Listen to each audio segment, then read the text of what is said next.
Hello everyone, and as you can see, this is a little different than it was before. That's because Google decided to rip everything out from under us. So, now we are currently trying something new. Hopefully it works. However, again, Tim looks like a pixelated mess on my screen. So he can check that out if he wants. Later. He's extra reloading. Yeah, he's currently reloading. But either way, so we're trying something different. So let's see how this goes. Look better? Yes, for now. Cool. 2 minutes. I'm going to give it 2 minutes. Okay. So, what happened last time was people were doing their stuff around the camp, and two people went on an adventure. Lily and Edo-san, and we picked up in the middle of their little adventure, but otherwise everybody who's at the camp was just doing their menial tasks, the things that they wanted to get done during their month. However, Edo-san and Lily wanted to do other things that required adventuring, so they are currently in the middle of that. However, that is not where we're going to be picking up right away. We are going to be picking up with what the other two are doing. So, yep, it is messed up again. So... Told you, 2 minutes! Yes! So, if you were watching it live, you could see it, but either way. I don't have that many devices. If I did, I would. Fair enough. Either way, I'll encourage you to check it out later. You currently have a green and orange block right in the middle of your face. Either way. Yes! That's what I always wanted. Oh, it fixed by itself somehow. Well, when you said you wanted it, it went away. Yeah, exactly. Damn you, universe. You fucking suck. Fuck you, universe. Okay, so, let's see. Howler, did you have any menial tasks that you wanted to do just so I can torture, Geo? Yeah, of course. I have unlimited amount of menial tasks. First, I will take a trip to the bathroom. Like, you need to do that, everyone. Now, are you wiping with, like, tree leaves, or did you make your own, like, wet wipes? Let's see what I have in my inventory. We need to determine this. By the way, I love how you got closer to the screen, Gio. Yeah, like I have to like look fixing something. At it.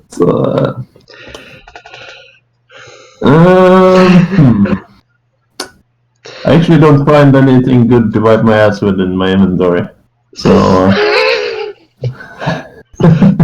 this is a problem. So you're just one of Did those you people who's stuck in the outhouse with no one nearby, no toilet paper, you're just stuck. You lose, so you lose a day of stuff. No. Then you pull a classic. You just pull up your pants, go over for toilet paper, go back to toilet.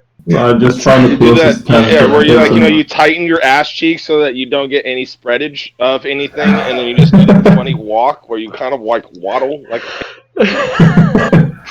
And just hope no one's watching. Because as soon as they do, they immediately know. I know what that is. I know what you're doing. Let's see if anyone notices. I can't believe we're doing this. I don't think so. Well, it should be a disadvantage. Yeah, you're not able to just move. 19. Let's see. Can I notice? I hope to God I know.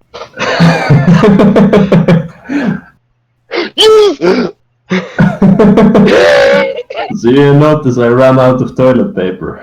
Yeah, because I am going to just point at you. Just like I said, like, I know what you're doing. I know what that is. I know what that means. And then I'm going to go like, alright. And I'm going to just like, do I have mage hand? Hold on. Yeah, I'm going to mage hand over with a roll of TP. And like, here you go. Yeah, okay. That's better than what I had expected. No, So, yeah. it's okay. What's really Yeah, that's funny totally is, not what we that- don't expect it from a lawful evil. no. What's really funny is I prestidigitated that teeth. It's all just illusion. Nice. So that's the question for you, Something I Matt. did expect. Does it actually work or not? Well, he I can guess roll I'll find against it. out. So roll. What do I Yeah, roll? yeah, you get to see through his illusion, whatever his DC is for that spell. My DCs are So 17. investigation, I suppose, because it's an illusion. Yes. So yeah, Right Well, back. you just beat it. You know it's not real. I just go invisible and I keep moving. Perfect. Sorry, I don't have any on me. I just go to a nearby tent and I find some cloth or whatever, and it's settled. Okay, I'll get you to roll a d20. Tell me the result of that. I'm actually D20. role playing this right now. I mean, you brought it Doing up. it just to make Geo upset, because he's at a cliffhanger. Not like I had You damn jerks! reasonable things to do too, but We'll Yeah, get you there, and Gio. it- Don't worry. Yeah, and it also gives me some time to fix my issue, because apparently I can get on my character sheet, because the connection is real bad. Okay, so, Well, this is good. Take longer. okay, Ben, what did you get? 17. 17? Oh, okay. You actually get what you're looking for. I had some other possible materials that you could have found, but luckily you did not Bark. mistakenly take those.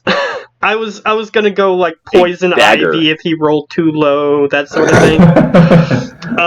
Perfect. But he rolled too high, so he's fine. I'm So lucky, naturally. yes, so you managed to find that cloth, and you take said cloth and you head back to the outhouse. Now, do you have any other menial tasks that we can tie this into, or is this just a Well, I have strange some, outing that your character had? I had some other tasks as well. The first one was I wanted to check on Iandar on if he was finished with his teleportation circle yet, if that was up and running. Okay, you head up to.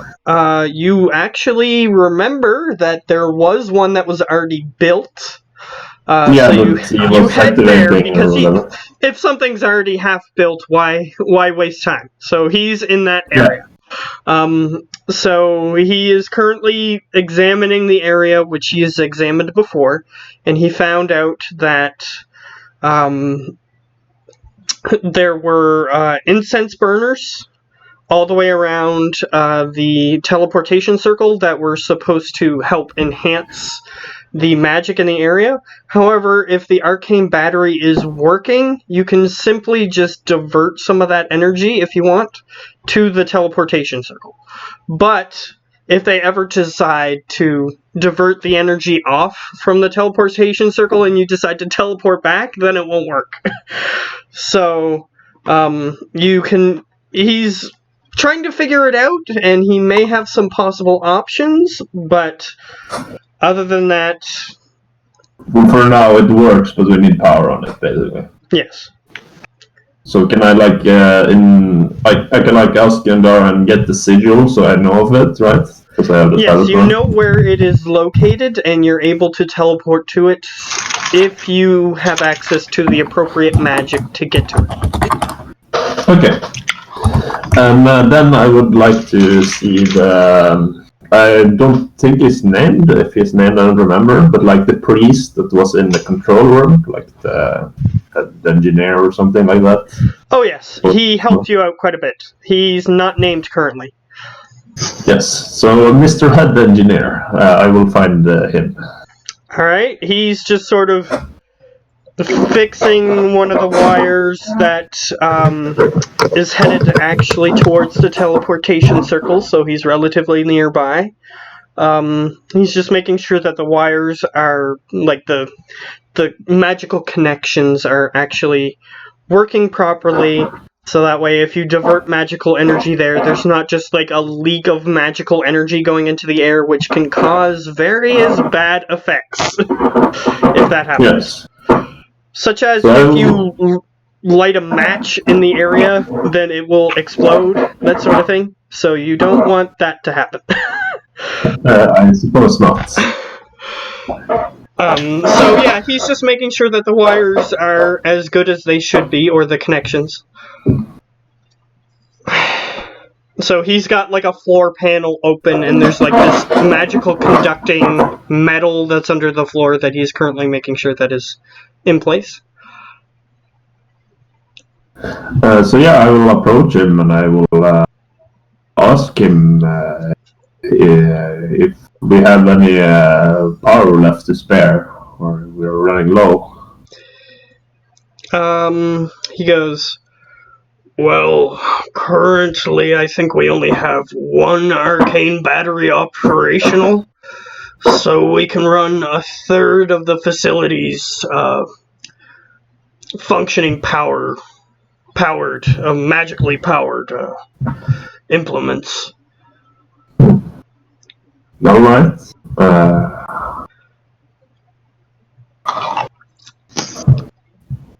I'm just thinking, in order for us to run the teleportation circle, we would need another battery, or would we be able to share the one battery? Well, we can divert magical energy from things that are not currently being used and power whatever needs to be powered, and then when those things aren't being used, we can divert those things to what else we need. But unless if we have all three arcane batteries currently operational, some things are going to have to be non-functional. And how do we power those? Suddenly By Lucius prisoners. appears. He's just sort of Yeah. walking by and overhears the conversation. So, prisoners, there used to be an Oni, a Naga, and Hookor. You see my mount there, and I like whistle for it, which you should recognize by now. It starts. It very carefully maneuvers its way into the doorway, which is slightly too small for the creature, but it manages to get inside anyway. They used to be the batteries for at least 2,000 years. I'm not sure how long exactly, but well, I freed the two of them and like made deals with them, so they stick around camp defending it. But this one, he will do exactly what I want. So if we were to need an extra battery, we could use him. Although I prefer to, he's great at carrying people. Well, as you are well aware, the more magically connected the creatures you use in the arcane batteries, the more power you can derive from them, which is why you currently have one arcane battery filled with approximately 30 people. So, Lucius, if we do happen to come across someone magically inclined, it would be beneficial to bring them back here as prisoners. Yeah, depending on the situation, yeah. I could devise a list of possible candidates, if you wish, that are just creatures that are naturally magical. That would be Actually, I'm kind of inclined to that as well. If we could just send a group out to, round 2, 3, 4 of these creatures, and we put them in the batteries, and we can get them fully operational, that may be more beneficial than finding a magic user. Because that could find another magic user to defend or enchant or help him. Yeah, of course. I'm all about life around here would be. Yeah, I'm all about having them join us voluntarily. I'm just saying if they don't. Well, I Yeah, do have if a they're book. combatant. I do have a book that was, at the time, a fledgling field of I'm also going to study. pull out a bunch of books. I also have books. He goes, Those do not have the information I am talking about. Oh, okay. The book He's I very vague currently, with, "I have and a book." he goes off for a second and he comes back, and he opens a book to you. This book contains information on the inherent magic of different species. Creatures that are capable of casting magic are usually, like, as soon as they're born, if they're able to cast magic, then they are classified as inherently magical. And there were some slightly racist conclusions that were drawn from this, kind of like Darwin's book. Darwin thought that the different races of people were different and slightly higher or lower, but either way, he draws some slightly racist conclusions from this, such as that perhaps giants are just better than regular smaller folk, things of that nature, but otherwise the information is useful.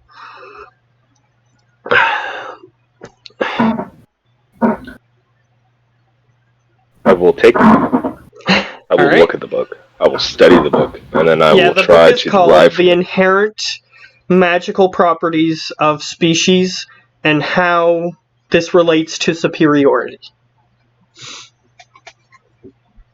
Would it be an investigation check to try and look for some possible candidates that we could send some of the people here in town to go and like round up and bring back and shove into the back?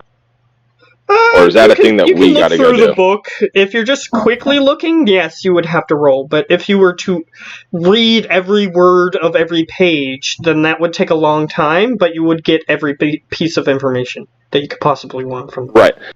So, right now, as I'm standing there, I want to just, like, try to seem super impressed. I'm going to open the book, and I'm going to quickly leaf through, scan, and see if I can, like, come up with anything. Alright. 23. Make an investigation check, since you are quickly leafing through the book.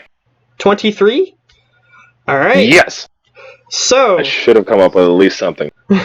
Yes, you leaf through the book, and luckily there are pictures that you can just easily identify what those creatures are. So... illustration is awesome. Yes. So giants that can cast magic, those are the author's most superior creatures. So those would work. However, if they're too large, you have a feeling that they might have a hard time maneuvering to where the arcane batteries are. But either way, like if the creatures are too large, they might not fit through the doors, that sort of thing. Yeah, I get it. Well, other than like giants and potential sentient like animals, are there monsters like, I don't know, some ogres or they're sentient, or bugbears or anything like that we could? It also showed that are in the area, or is it pretty much just bugbears and things of those nature. They do not have any inherent magic potential, which is why the author thinks that they are so stupid usually. However, you're not sure about the validity of that, but that is what the author draws the conclusion of. That the things that are more stupid tend to be less inherently magical. But then there's an inherent contradiction in the book that he couldn't figure it out. Such as elementals are not inherently intelligent, but they do have inherent magic.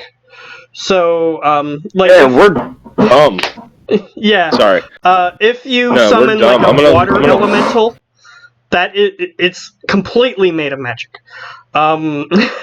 Dude, which he couldn't figure out. I'm gonna look at Howler's. Okay, go ahead. Go ahead. Oh, the author just thought that the elementals should be smarter because they're more magical. But he doesn't get elemental forces. Yeah, he doesn't need to understand what elemental forces are. Anyway, alright, Howler, buddy.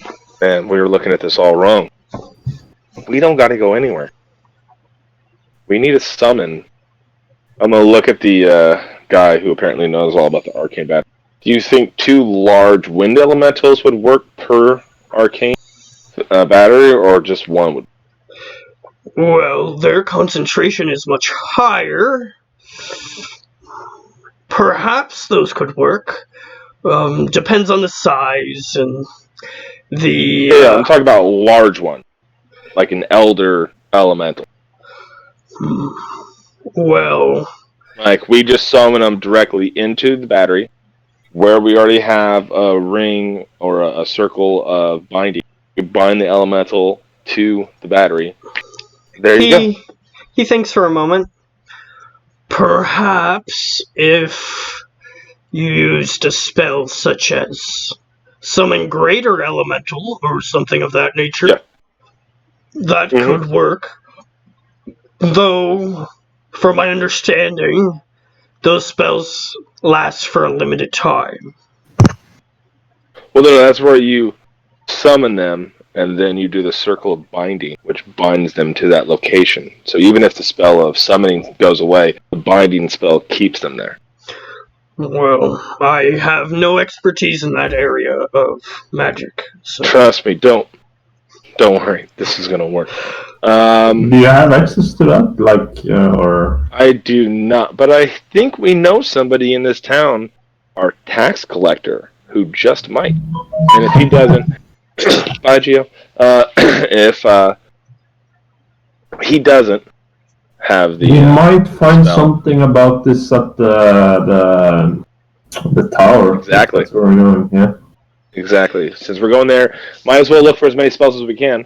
So. But while we are out for this first time, well, he said be right back. But while we are out for this first time, I just want to make sure that we can return safely, which is why, and I would motion to the Hokor, it's time for you to stay in there for a little while. And I motion to the cage. Do we need to activate one of the batteries? Well, hold on real quick. Do we need to activate one of the batteries? One of them is active, 2 of them are dormant. No, I get that. I'm saying, like, the situation that's going on, are we hitting, like, a energy level barrier where we need to activate a second battery right now so that we have whatever, like I don't know, like our defense is about to go down, or like that's what I'm trying to find out. Like, well, we have power concern. Is it a super concern right now? We haven't officially determined which things are necessary. Back when this society was thriving, we would just have everything working all the time. But yeah, so what are the options? What are, like, you know, give me my list. Give me my power list. Like, you know, what, like, do we have defenses? We did at one point. It seems as though some of those have become dilapidated. No, that's understandable. I mean, if you're going to have a defensive system, it's going to rely on it being fully powered. So we're going to have very minimal defensive capabilities right now. Like, what are the civilian or civil, like, magical things, like running water, take care of the sewer system? Well, stoplights. Those things. Not sure what a stoplight is, but otherwise, it was mostly here in the temple. Basic amenities. We did have a security system that we could watch from the guard station to see if anything suspicious was happening elsewhere within the temple. Okay. Which is just within the temple? Operational. We decided to try it to see if it would still work, and it does. And the security system is just inside the temple? Correct. Currently. If we were to expand its field of view, that would require more magic energy than our arcane batteries might be able to handle. All 3 operational, or just the one that's currently? Just the one on at the moment. Okay, so if we get all 3 on, we should be able to have this field surrounding the town and the surrounding area, or just up to, like, the city walls? Well, I haven't experimented with it myself. We only currently have 3 oculi which we can view through the screens. We can create more oculi, or we can use another method that I am not familiar with, but that is up to you. Well, here is what I am thinking. Like, we would need to further develop that, and we would need someone in charge to, like, fix up all this engineering. So I feel like this guy should probably be on the council speaking about our current power system. What is your name, by the way? I don't think Civil engineer, sir. asked it earlier. Well, I'm gonna depends clap on him on the which shoulder too. name you're referring to. I actually have my religious name, but I'm not sure if that's relevant. Whatever you Clap on the prefer. arm. You're in the big leagues now, buddy. Arcanon. This is your Arcanon was my religious name. My other name. Is that what you would like to go by? Yes. Alright, so you are now council member Arcanon, and your duties are that of civil engineering. Alright. There are a few other things that do require the magic that I could tell you about, such as the darkness in the upper area. That requires the arcane batteries. However, it seems as though it was operational when the arcane batteries were... No, wait! Wrong. That was wrong. Okay. Yeah, they were operational at that time. So, yes. Yes, they do require arcane batteries to work. There was an illusion in that area, which also required the arcane battery to work. There was the giant screen that can fold out from one of the steps of the temple. That requires the arcane battery to work. Wait, we got a screen that can pull out? It's like you speak to everyone at the temple. It's like, attention, attention, glorious leader is here. You just Oh, yeah. You know how in dystopias they have those screens that have the glorious leader that is broadcast everywhere? Yeah. That's basically what it is. And that's ours. Yeah, so you guys can control that. So yeah, basically... It does require part of the arcane battery to work. Basically, what we want to do is, like, I want to have this guy, if he's willing to work for us as the head engineer, and I want him to, like, sign the same contract as everyone else. So I'll, like, inform him about the council and what we plan to do there and what he should do while we return. Like, he should come up with a plan about the power systems and what we should prioritize, and maybe what materials we should get to build more and expand and that sort of stuff. As well as what he's going to need maintenance crew-wise to continue to maintain the equipment or the energy or whatever, so that way nothing breaks down. I want him to also be looking into building more arcane batteries nests if we need it for more magical things. Because if we can get a cadre of wizards, and we can get them to start laying down more enchantments and stuff along the walls and, like, just making things a little bit better, but it requires energy. I'll give you a little world perspective. The reason why these are necessary is because the ley lines don't go up here. So in order to get anything that is magic intensive to work, you have to have these arcane batteries connected to them. Yeah. No, I totally get it.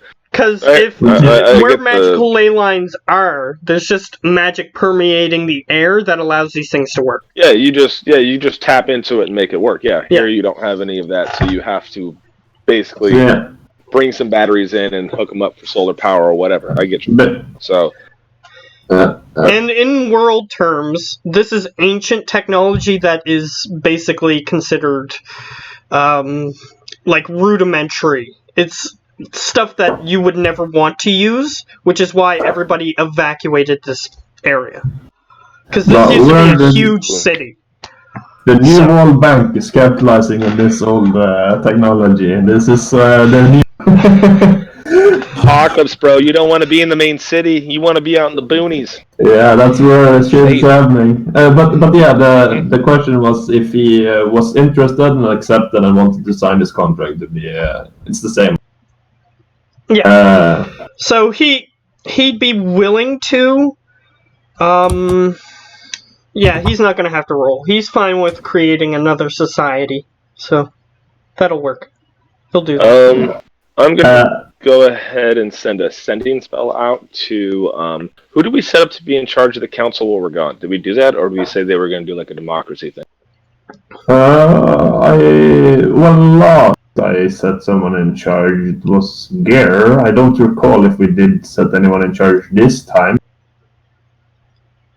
Okay. Yeah, last time that didn't go so well. Yeah. Yeah, but last time they had a bunch of slaving cultists and did nothing about it, so, you know. That's true, but there are other people who may be willing to capitalize on you being gone. Yeah, that's true. Correct, which is why I want the council to be a democracy. Nobody's in charge. They have to. It needs to stay at an odd number. So if this makes it even, we gotta make one more council seat, so that way the ties can always be broken. Like, you know, there's never gonna be like, you know, oh crap, you know, it's 6 of us, so it was 3-3, and now we don't know what to do. There's always gonna be a tiebreaker, and it's whatever, you know, was the decision. That's what everybody goes with.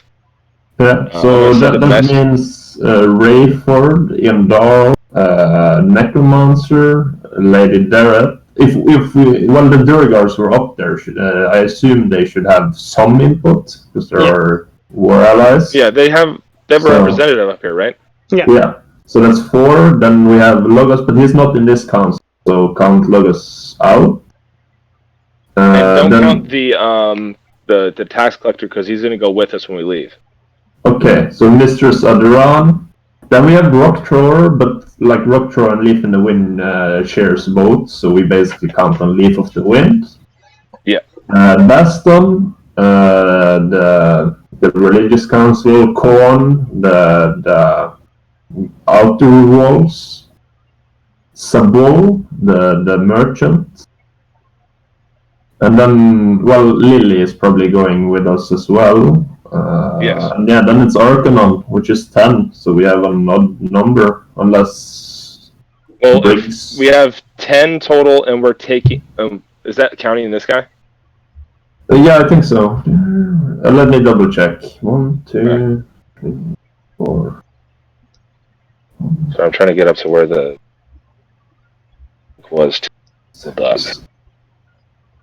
I really need to save it.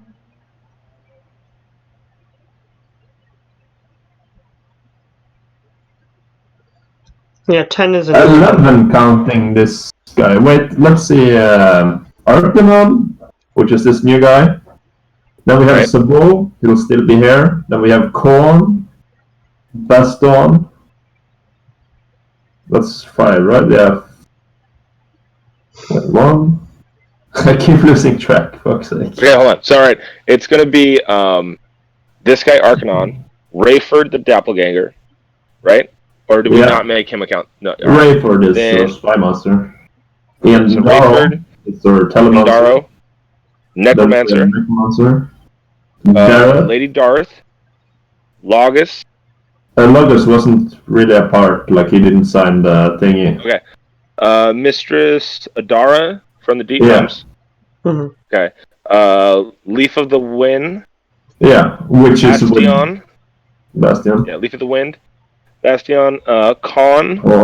It's 10. That's 9. 9. And then Zalbul. That's 10. So we need to add one more member or decide to take one of these people with us. But if we decide to take somebody with us, we need to be very careful in taking somebody that we know is going to be potentially in opposition or try to take advantage of us being gone. Because if we leave 10, there's that potential where something's going to come up and it's going to be 5-5 and then they're not going to know what to do. And then there could be a real big problem. Well, then we should probably take Baston. I mean, he's like a paladin or something of the sorts. Yes, he's the guy who has two-handed lances on his back. We'll show him how glorious we really are, and I wink. Yeah. So we'll take him, and what we can actually do is because we're not going to be we're going to go through where the airships are, right? Yeah. So we'll take him and a few of the guard. We'll see if he can take a few of his religious zealots. When we go into there, we'll take an airship to help us finish getting to the tower, and they can take one and go back to the city. Yeah, if we have two ships. Then we'll have 2 ships. Yeah, then we'll have 3 total ships. The one that you have, and then these 2. Yeah, that makes sense. And and since he's going to be gone, there should be a few council meetings before he's going to get back. There should already be alliances and that kind of formed that when he shows up, he's going to be the odd man out. Makes sense. But wouldn't you want Jonathan Briggs in here, then? Huh, wait, what? Well, Briggs, that's the tax collector. Well, he's going to come with us still. Yeah. No, he's going to come with us because he wants to check out the tower himself. Yeah, most of your council members have objectives within the world. So if you want to go somewhere and you tell them about it, they'll want to go with you. Yeah. So, which could be beneficial. So we'll tell Jonathan that we want to use him to help get an airship for defense and for future trade with the other locations, like the Air City and all those different spots, and as a potential evacuation if anything happens in the city where we have to leave. Yeah. And then we can also find out if he has anywhere else that he wants to go. So when we get back, we can potentially take him and somebody else. And then when we get back, we're going to be still at an even number. Well, when we get back, we're going to have 2 more, so we're still at... yeah. Well, then we have 2 more, but we also have me, you, and Lily, so which makes it odd. That does make it odd. And besides, I mean, I'm sure we could really try and enforce anything. I mean, I am... well, I'm pretty much in charge of who speaks at the council, so, silence... Yeah, we are. opponents. Mm-hmm. Okay. So, all right. Yeah, no, this is working out good. All right. We're totally good guys. Oh, 100%. We're going to help build such a good world. Such a good world. It'll be great. It'll be the best. Yeah, no chinks in this armor at all. None. No ways this plan can fail. All the way. None. No ways that a certain artifact can make something collapse in that plan of yours. 0. None. At all. I will now tell Howler about my plans to go and get more body parts for my abomination. And I want to find something with shitness to try and improve his armor. Well, I have some chitin. I was gonna look and see if I could have an armor out of it, but I'm not sure how much I'll need. I'm small after all. Okay. If you're talking about what I think you're talking about, you have way more than enough to armor like half the camp. Okay, I have a lot. I have lion ant chitin. It was quite a tough beast. Okay, cool. So if you don't mind taking a walk over to the necromancer. So. Oh, the Remoras. Yeah, that's true. I actually don't have it here because it's on the other sheet. Yeah, let's go for the Remoras. Alright. It's a gigantic insectoid creature that burrows in ice. So. Okay. Yeah, he has a lot. So yeah, take him over to the necromancer. Tell the necromancer my plan about going out, getting one more wasp, putting the stinger into the left arm, the wings on the back, putting the chitness armor to try and beef it up a little bit more. We need to get another 1 or 2 wasps so that the wings are enough to keep it still with the extra weight of the armor at a 30 fly speed, because I want it to be able to fly at 30 feet movement. So if we have to stick a bunch of fucking wings on it, even on the arms, I don't care. All right. Or Well, find something with better wings, like if there's like a giant bats in the area or something, and like some bat, like giant bat wings or whatever might be better. well, you have to choose what you're looking for, otherwise you won't find it. So you No, have no, to choose no. one I'm gonna thing. ask like, Okay. what's in the area? I don't know what's in the area. I don't know if giant bats are in the area. Well, I heard that giant wasps are, and I'll wolves. just remind you all that this area is the area where creatures were running away from the shadow, so there's a gigantic mix of creatures here. Sweet. So I'm Creatures gonna from ask. all over the world were afraid of the wall that was approaching them, so they ran away, and this is the last place that was safe. So there's a bunch of creatures that don't naturally live in a rainforest that are here. However, the ecosystem is being thrown into chaos, and there may be lots of weird things that are happening.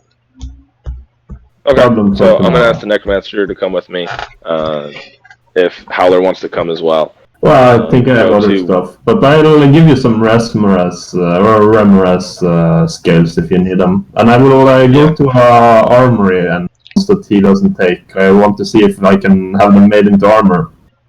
First for myself, and then maybe for some of the. Alright, so to get this through a little quicker, he says it'll take him a week to make an armor for you, and if you want something else made, it'll take time. Yeah, okay. So basically I ask him to make one for me, and then left, he can. Well, actually, I will. No, I don't think I won't take any scales. I will just let him take the rest and make like armors for my other guild members, basically. Resmeras armor for him. Okay. So he can get started on that in the month, but he's not going to be able to outfit everyone. Yeah. But like it's a work in progress. That's fine. So I'm making you do have an armor. It is unenchanted. So it doesn't have plus anything. Yeah. Like your armor might have. I don't know if you have enchanted armor that's or not. Plus. So it's not plus anything, but Rimaraz, Chitin armor, provides an additional benefit that regular armor does not. So you told him to make it specifications to. Oh yeah, actually I would have studded, but I would also have given him some antline shit in, because I remember that beast had quite tough scales. So I was wondering if it could harden it with that in some sort of way, if that would improve the work. Like if you were to make heavier armor, it would. But for lighter armor, it wouldn't, because you would have too many combined pieces. It just wouldn't work. That's fine. So it does give you a benefit. It gives you resistance to cold and heat damage. Okay, so resistant to cold and fire. That's unenchanted. So you can add an enchantment to it afterward. Because Rimaraz creatures naturally have resistance to fire and cold damage. Yeah. So. How do you set up where when you do one of your attacks, it also rolls the damage dice? Because I see some of you guys have that. Just click the attack if you want, or you can just auto-roll damage. If you're making a custom attack, then you would have to have the attack, the name, and it would have the output there. As far as I'm aware. I have it all filled out. I have the attack check, the melee to hit, on hit, the damage it should be taking, but it's not rolling the damage, it just rolls the hit. Okay, so are you clicking the name in the chat like you would with any other weapon? Yeah, I'm just clicking like that, where I click the, click the attack, and then the attack is happening. I don't have Roll20 in front of me, so if you guys could aid him in what he is trying to do. Figure out. Probably look at it as Gio wants to. If you get a chance, if you just look at the slotty attacks, I'm just trying to figure out how to have it roll, because the fact that it has the 2d6 plus 5, and then the 3d6, that's a lot for me to try to manually enter in. Yes, that's fair. You know what I mean? Okay, so... go ahead, Gio. A macro can help with that. You go to the one with the 3 bars, then you get to macros, then add, and then you do, let's see. What was it? Let me see, it's time ago that I made a macro like that, I just need to test it. Well, if you just make it auto-roll damage, it should do there somewhere. Yeah, that's why I'm testing it currently.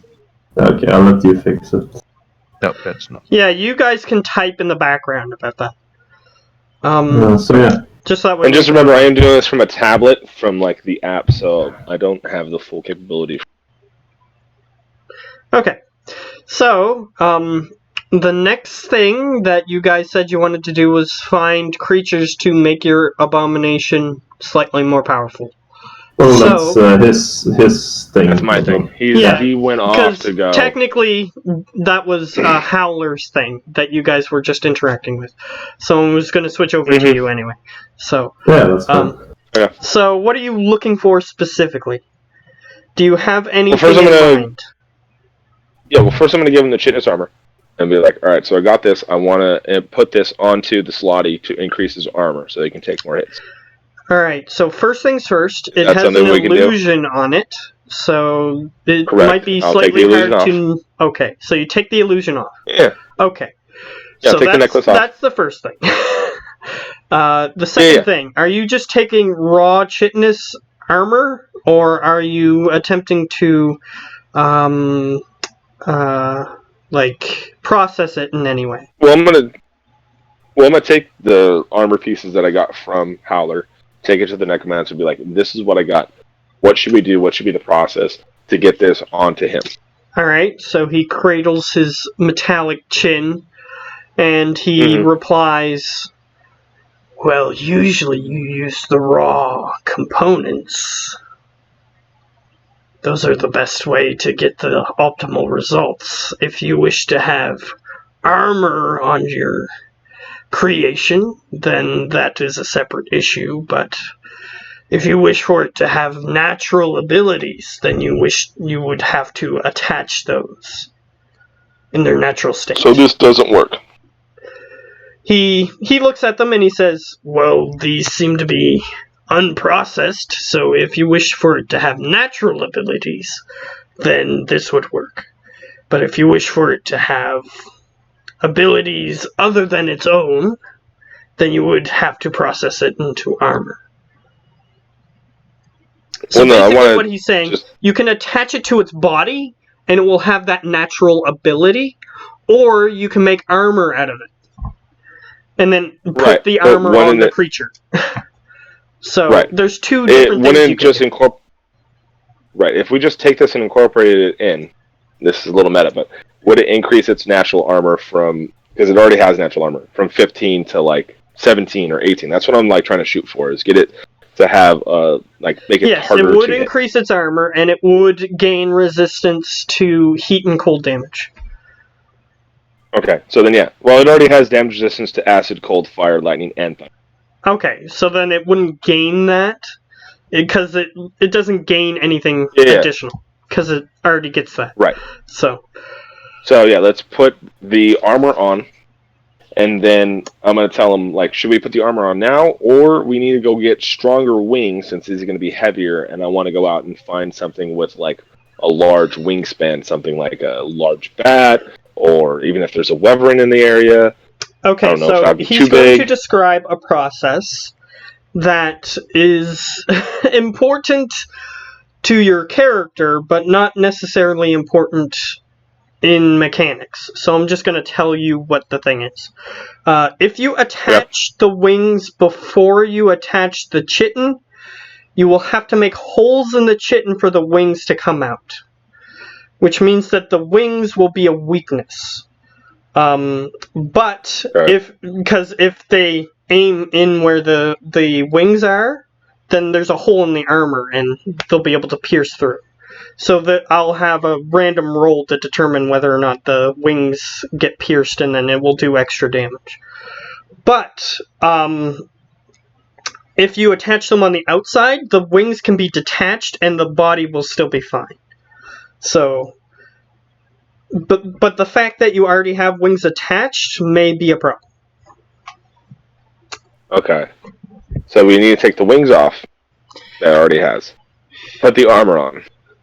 Go So, find a flying creature. if you're going to be doing this much modification to the creature, he recommends that you unanimate it willingly. It will still be there physically.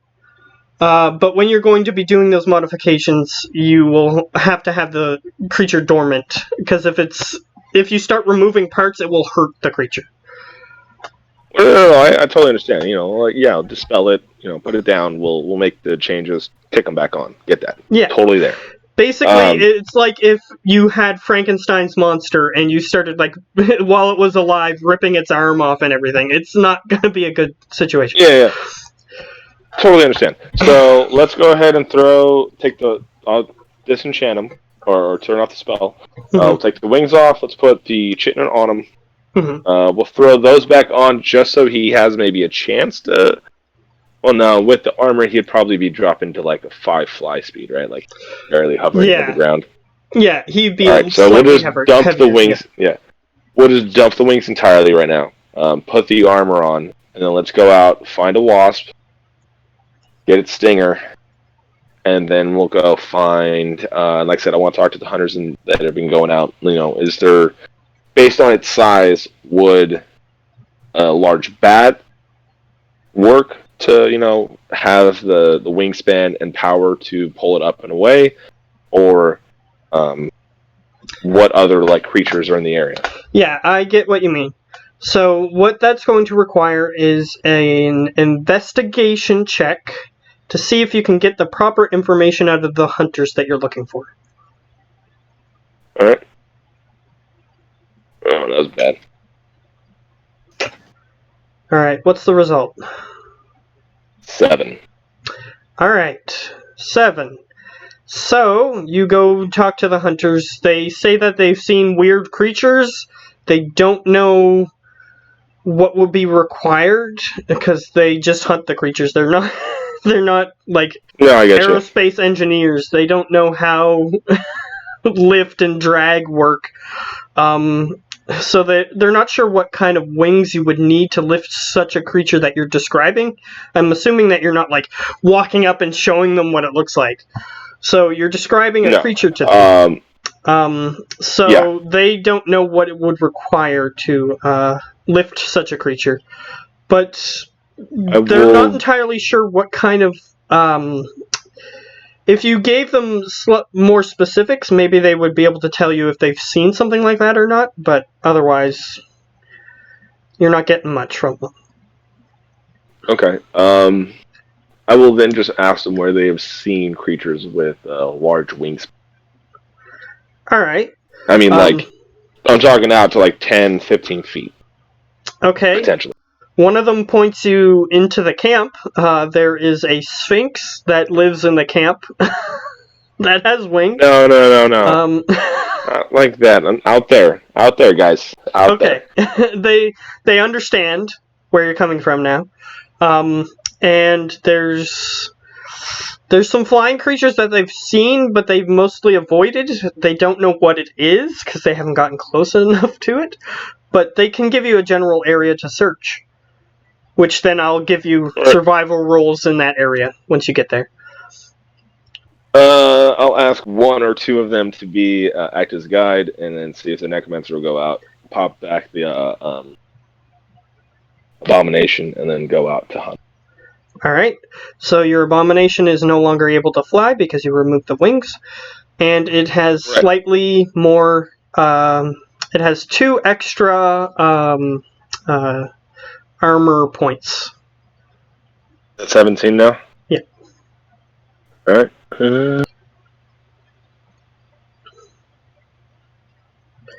Alright, so you head into the woods. I'm going to say that they lead you to the location because they know what the location is, and it's just going to be superfluous to say they walk you there. Yeah. Anyway, so you get there.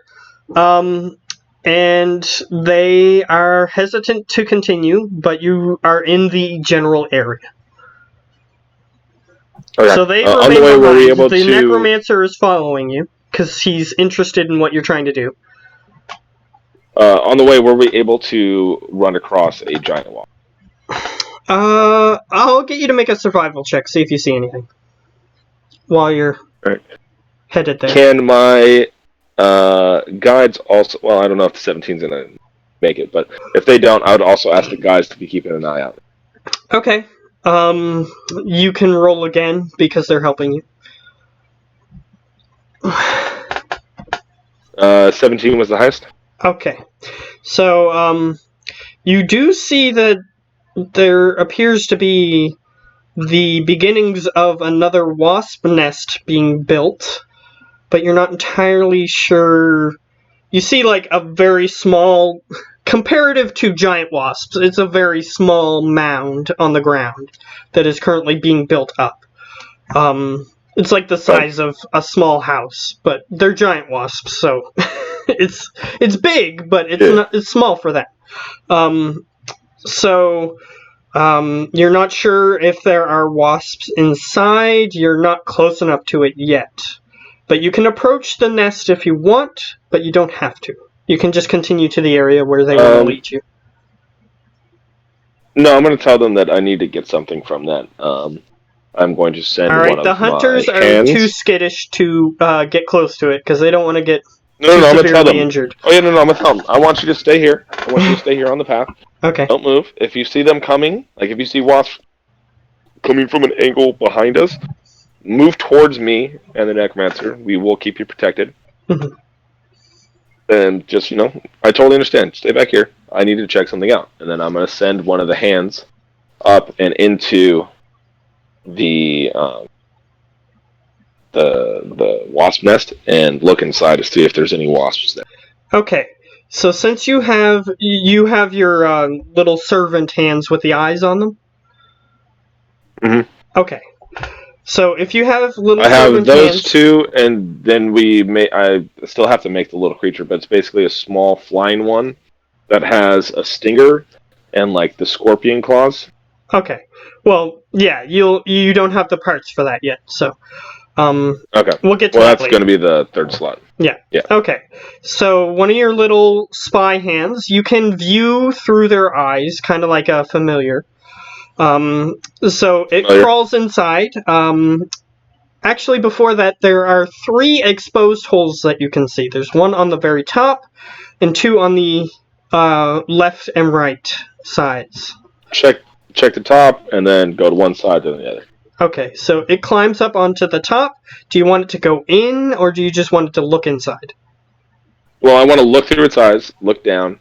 If I see movement in that, all right, cool, it's there. If I don't, then slowly, while looking at its eyes, control it to go down until either I see movement or.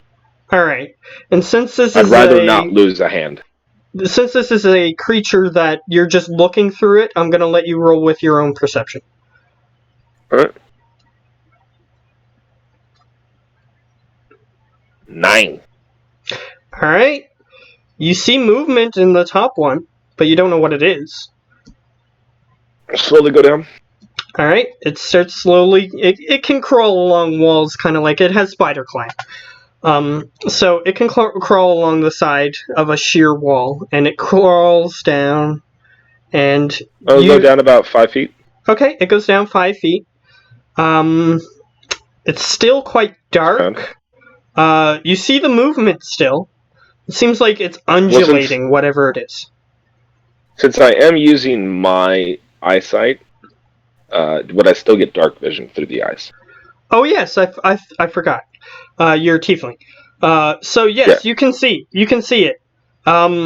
There's this weird shape undulating. You're not sure what the shape is because you're not close enough to it yet. Because it's obstructed by other. Because it's a wasp nest, so it's got random pathways, and it seems to be hidden behind a wall, so you can't see what is undulating exactly. You can make a nature check to see if you know what it is. Sure, let's see. 23. All right. That is the hind end of a wasp. It's just sort of like breathing, and it's like undulating back and forth, making this weird pulsating motion. Cool. The It's hand's just gonna sort go of sitting down. there. The hand's gonna go down. It's gonna grab it super hard for a second, and then it's gonna run back up, out, and then like go hide itself and like All come right, back so towards it's me. just gonna like As touch it I'm and then run moving- away, sort of thing. Well, kind of touch it, but also like kind of grab it, like pinch it, basically like, oh, what the hell? And Okay. then run out. As the blue slotty is gonna move forward, and I'm gonna move forward with wands ready. Okay. Perfect. Okay, so Oh, do I have the wands yet? you have them? Yes. All right, sweet. Okay, so the creature, the little hand, it has its own dexterity. It's in the book, the monster manual. Do you have a monster manual? Because I can look go it to up. Compendium. I went to the compendium. Hold on. It is Manual. called Crawling Claw or something Oh, like that. never mind. We don't have the compendium. Never mind. Okay, that's fine. I'll just look it up for you. Yeah, Crawling Claw. It has a dex of 2, so I need you to roll a dex with a +2. 18. Alright, it manages to touch the creature Pinch. in such a way to get its attention, and then be able to move without getting hit. That's what I was rolling. So it Sweet. scurries out of the thing. Were you perceiving through its eyes as it touched it, or did you just order it to touch it and then stop looking? I would order it to touch it. I'd still be looking as I'm also ordering the blue slotty to be moving forward. Mhm. As I'm also slowly like moving forward. Okay, so you're walking after it forward even grabs though you it- can't see, so I'll need you Well, to... hold Because on, you're hold on, looking hold on. while you're walking. But go No, ahead. no, hold on. Is that So not what you meant? it's one of those.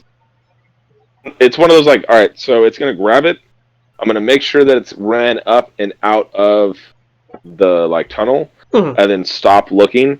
And while I'm starting this movement, it isn't to do like a full 30 feet. It's basically like I'm sliding my foot forward so I can make sure like I'm not gonna trip over something. And then after my foot is kind of extended, I'm gonna extend the other one until it's up and out, and then I can see.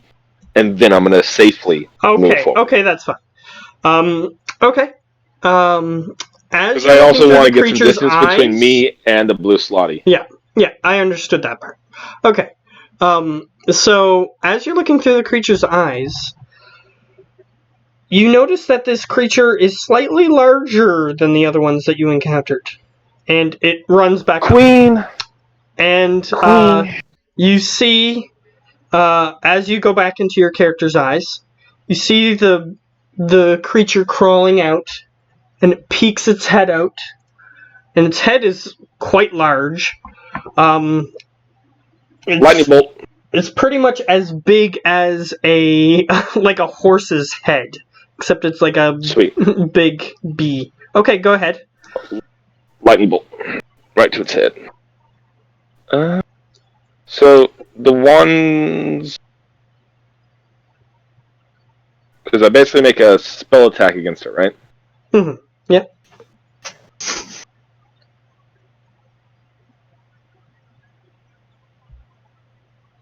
What's the bonus to it? It's not going to be my bonus of 9, right? Yes, it is your bonus. I'm pretty sure for wands, Alright. but I'm not sure. 24 to hit. Okay, that definitely hits the creature. Alright, so then 8. Actually, I'm going to use... So, the one charge is at base level. 2 charges is just 1 level higher. Yeah. And Yeah, every that's, charge is just 1 level higher? Yeah. Okay. So I'm going to use 3 charges. So it'll go off with 10d6. Okay. .31 points of damage. Alright. So, this is going to look weird during the recording, but since I have to switch windows, I have to. Okay. Oh, that's Facebook. Everybody got to see your Facebook. Yay! So, Tib, Let's edit. what did you need to have macroed? Just my attacks on the slotty.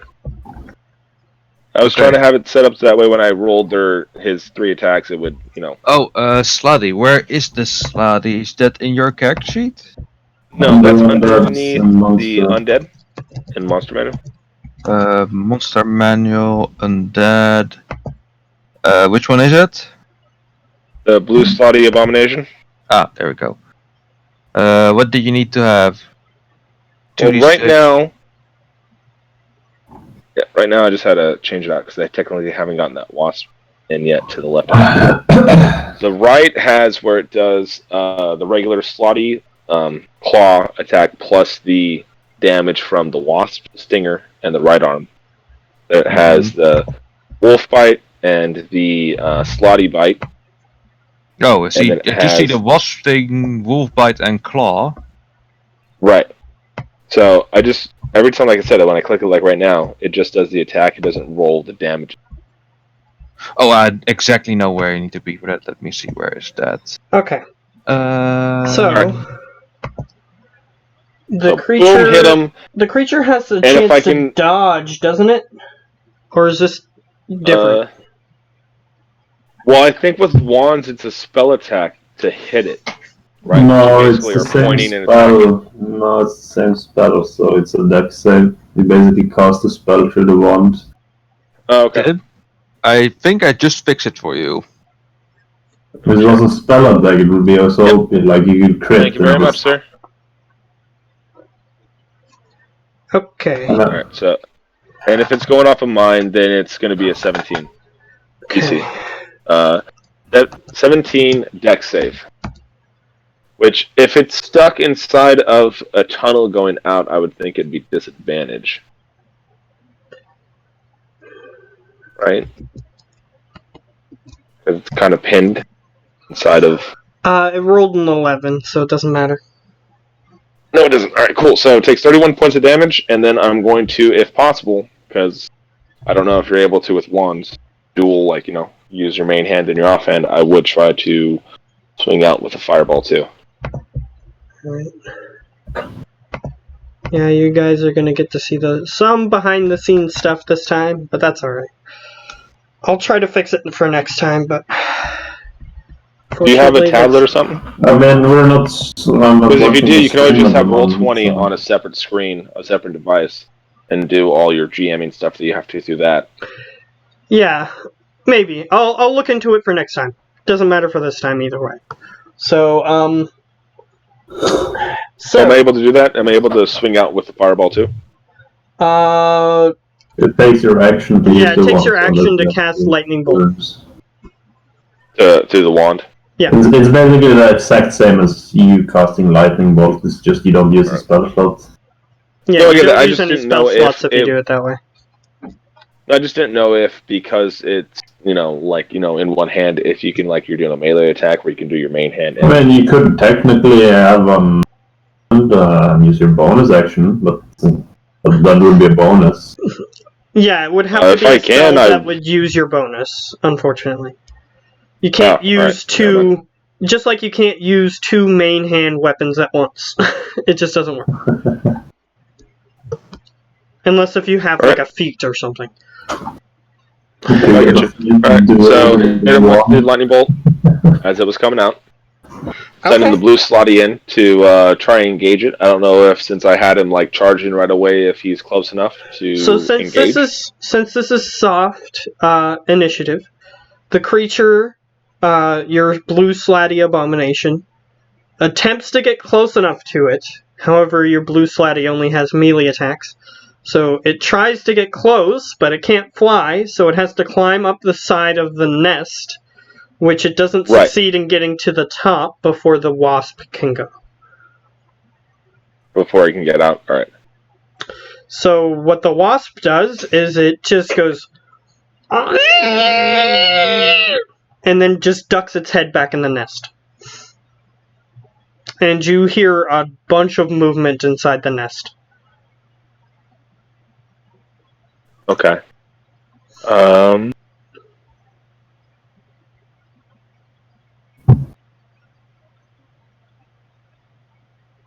the slotty pulled back to me, Okay, it does. and with the necromancer be like, all right, we're probably gonna have a small fight. We just need one anyways. As soon as we have it, we can just pull back and leave, and continue to like slowly pull back. Because if what's about to happen is what I think is a bunch of wasps are about to come out, and if we can keep pulling back and just like kill a bunch of them as they're coming at us, and then get one as it's close, and then keep going, we might be able to get away and not actually have a big problem. All right.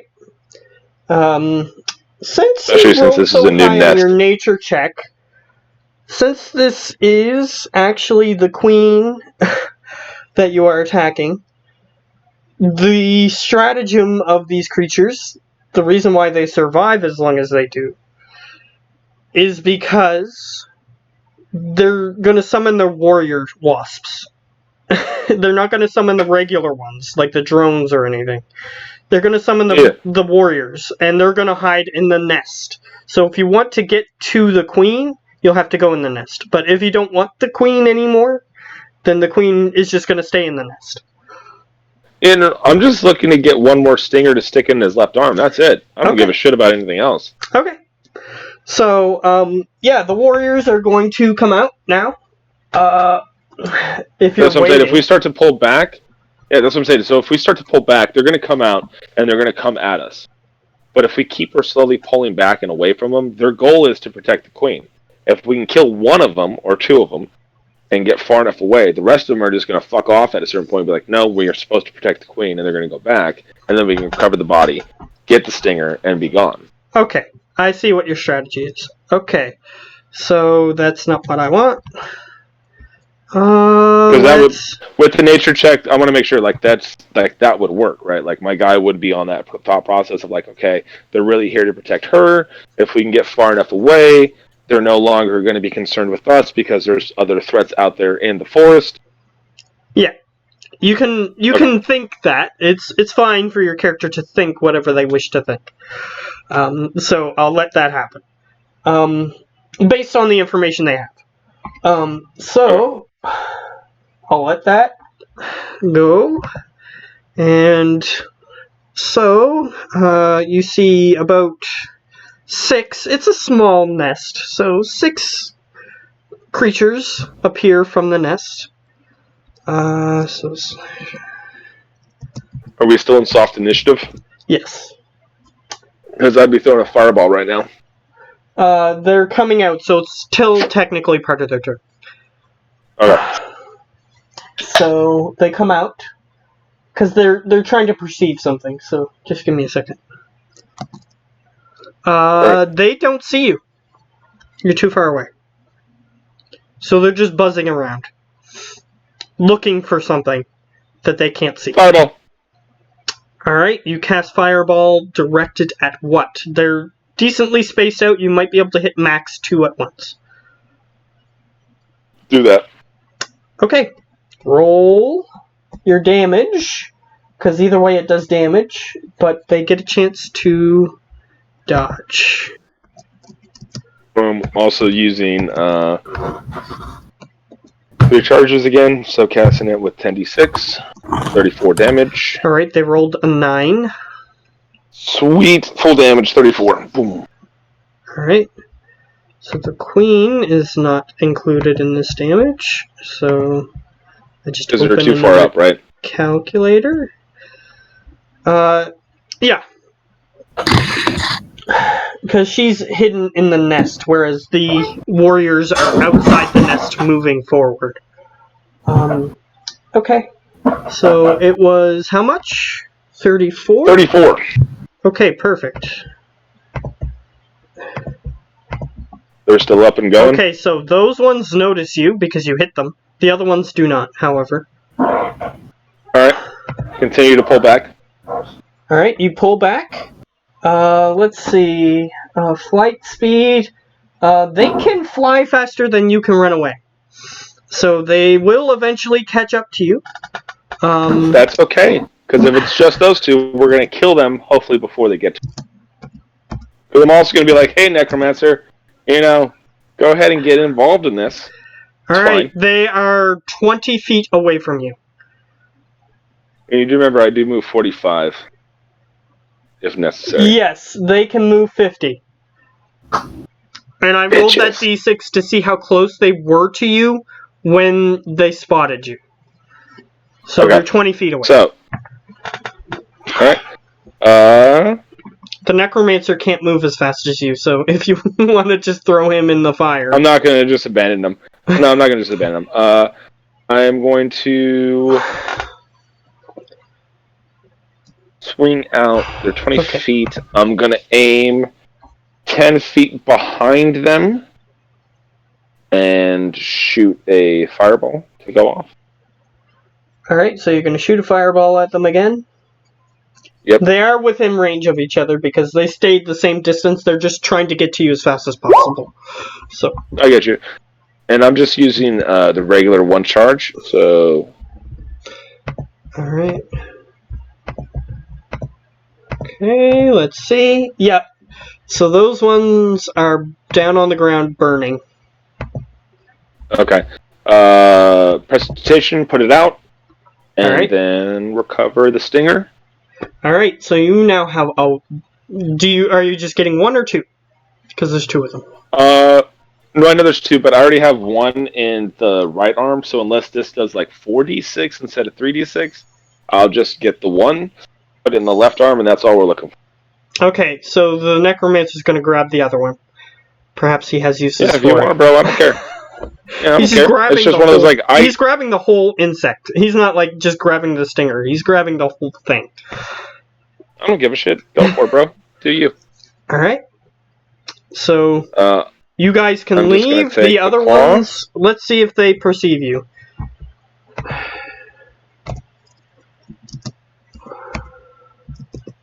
And does the warriors do the same damage as the other one? You'll find out in a second. All the warriors have perceived you. They rolled a natural 20. So as you begin running away, they can move faster than you. So unless if you come up, you're basically in a chase sequence, but they will catch up to you. So unless if you come up with something, they will catch up to you and start just dealing damage. Well, let's see. While we're moving, I'm gonna go ahead and cast Phantasmal Force on one. Okay. And what are you going to attempt to get it to do? Like, what is it going to see? That sort of thing. That a giant bird is coming to kill it. Okay. Because they eat insects, including those bitches. So a giant so it needs to bird roll is coming. a what? To save from the first time? What does it need to roll? Phantasmal, is it the fourth level or second level? Because the second It's, level is second level. So intelligence. Okay, Intelligence saving throw. Okay, so he needs to roll intelligence. Because that actually matters. Mm-hmm. For this.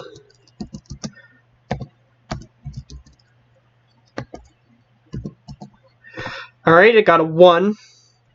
Sweet.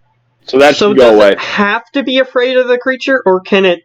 Because these creatures are very base, so if it would see something bigger and more threatening, it would have tried to attack it. And not run away? Yeah, it wouldn't try to run away. So it can go to try to attack it, and in its mind, you can every round make an investigation check to have it perceive that it stings. Okay, so here's what I'm going to say happens, is if it's allowed to do that, it's just going to turn around towards the creature, and it's going to be considered that it lost you, so it's not going to be able to find you again. Right. So it doesn't matter what happens to it. So, when I see that happens, it's concentration, never mind. I will then cast another... Are they bunched together? Oh, yeah. Now they are. Alright, cast another fireball. Okay. To the wand. Okay. Base level. Roll up the damage so that way I can determine how much... 25 damage. Okay, yeah. They are going to be At this point, they're going to lose track of you in the trees because there's a big poof of fire because it's a chase sequence. So they lose track of you. All right. And then after we get another 100, 200 feet away, I'm going to drop... actually, the Phantasmal will just drop because I'm too far away to maintain. We'll just keep getting away with our body parts. You imagine if you could see the creature, it would be just confused and fly back and forth for a second and then go back to where it came from. So then I'll have a stop. Let's go ahead and put the stinger inside the wasp, the blue slotty arm. And then we will go rejoin with her companions. This one is a warrior, so it gives you an additional dice. Okay, so it does do an additional die. So the necromancer has the other one. You are his apprentice and you are learning. You have a feeling he'd be willing to give you the other one since you hunted it yourself anyway. So if you want the other one, you can take it. We'll ask him if I can get it, and then give him the other stinger that he can incorporate into it so he can himself at least have something. Oh, at that point he says, "My creativity is springing. I'll use something else." Okay. So 3d6 2. And you see him pull something out of his backpack, and he puts what looks like a humanoid arm with long claws on the stinger end of the wasp. All right. I hope I'm helping to bring that out of you. And then let's go rejoin our survivalists, and then go find that large creature with wings. Okay, so you're at the large creature with wings area. So you need to roll a survival check. See if you can locate the creature. It's kind of like Monster Hunter. You gotta find it first. Alright, and they're not gonna help, right? They fucked off, basically? Yeah, they're like, no, we don't want to get close to this thing. Alright, so what did you roll? An 8. Alright. You spend an hour. I will also be telling the blue slotty. Does he have anything that helps? I'm just going to tell him to also be trying to help look and see. Okay. If he can find anything. By the mechanics of the game, that would just count as a help, even though it wouldn't be much help in reality. So, 2 survival checks? Yep. Take the higher. 8! Alright, so 8. You got an 8 total? No, I rolled 8 the first time, then I rolled a 4 the second time, so we're going to go with that 8. Okay, so, as I said, the creature isn't helping you much. It's just sort of wandering around.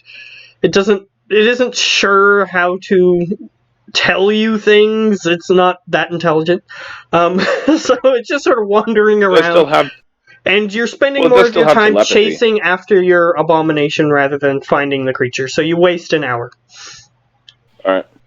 Try again. Let's put advantage on right away.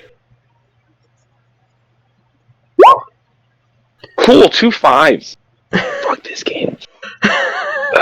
Again, your abomination seems like it's less help than hindrance. And it just sort of runs all over the place. You're not even able to find clues at this point. Alright, try one more time. Cool, 17! There we go, now the blue slotty's helping. So did you get it with yours or with the second one? Did you get it with the first or second one? Second one. So the slotty's the one who got it. Yes. That's how I roll these. If someone's helping you, then the second roll is them helping you. So, yes, this time, it seems as if there was a madness, or a method to its madness. It does lead you to what looks like a nest. Necromancer, what's up? What's going on here? He goes, Nature roll? It looks like a creature nest. That's all he says. 18 on nature. Alright, so you roll a nature check on this nest. And were you rolling with advantage with the necromancer? No, I rolled it. I clicked it when I had the advantage on still from the other one, so I took that off, put it back to normal, rolled again. and got 18. Okay, that's fine. So Doing it by yeah, myself. this creature, well, you don't see it, so it's kind of Right. harder. Just looking at the nest, if I can try to like make sense of what might be, here, some idea. Fair enough. You see some eggs. That's a big tip to what sort of creature it is, but however, you haven't seen this Okay. type of egg before. But there is still a clue. There is a large feather with like a puddle of weird substance all over it. You're not sure what that is, but the feather means it's a feathered creature. I'm gonna nudge the necromancer. When those hatch, could we, with an abomination, since I know you can make the larger ones, maybe, goes- after I take the wings, we take the mother's corpse and use it to still keep them alive long enough to then raise them up to full adulthood and then take from them? While ingenious, you would have to continuously use your spells to keep this thing animated, and if you're too far away from the creature, you wouldn't be able No, to I'm do talking that. about you. Well, I'm talking about you. Of course. He's What like, what I'm suggesting is, I could do that, but what I'm suggesting is, I'm gonna take the mother's wing. She is dead. She is no longer a part of the equation for those young eggs over there. But I don't think you want to try and incorporate baby egg, like bird shit, or whatever it might be, into what you're going to do. But a full size, large, and bird or area, or large bird creatures could be useful to you, right? yes, but I do not specialize in the raising of creatures. Even beasts are We can hard for pawn me that to- off, and I'm going to point towards the hunters. We can pawn that off on people in the town. Think outside the box, buddy. Well, we could try, but we are low on food supplies, so they might sooner eat the creatures than... I'm just going to start nodding my head. Yep. But get it into people's heads that we want to wait until they're bigger so we can harvest the parts we want and then give them the rest. Well, we could try, but if we lose any civilians, I'm blaming you. And he picks up the 2 eggs, and he starts walking away. Now you know if the creature returns, it's not going to be happy. Hey, buddy. Put those back. We're not done. We gotta wait till the mom gets here. I'm gonna point back to the nest. Come on. Puts them You need back. the mommy bird. He puts You them need the back, mommy but bird's you corpse. know a little bit about how birds act, and they're going to sense his smell or his presence on them already, and it's still not going to be happy. So, Oh, that's fine. Because it's gonna show up in the nest. It's going to come up, it's then going to sense it, it's going to have a round or 2 of surprise action that me and him can fuck it up. sure. Alright, so are you biding your time at the nest, or are you going to attempt to find a trail to see where it is? Fuck that shit, it's going to come back. Okay. I'm going to need you to Hide. roll a d8. A D8, alright. Yeah. Just a normal d8. Tell me the results of that. Can't just click the damn dice and make them roll? That's dumb, D20. A 2. Alright, you wait 2 hours. That's what that was to determine. I'm so glad that wasn't longer. Alright, so you wait 2 hours. Because the creature was hunting, so it might not have found anything for a long time. Yeah, I get it. So, it comes back, and you were hiding, I assume? You weren't just standing out in Yes. the open? Okay, so I need you to roll a stealth check. Hiding. Can I get advantage because I have 2 hours to take time to actually make sure I'm hidden one? Well, I'll say that the necromancer can help you anyway, so go ahead.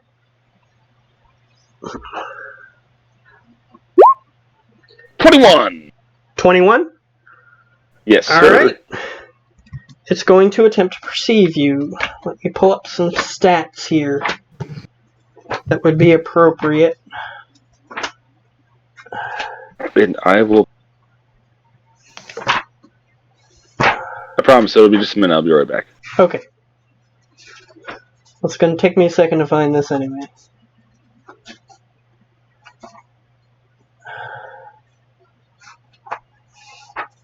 Okay, I keep going past it.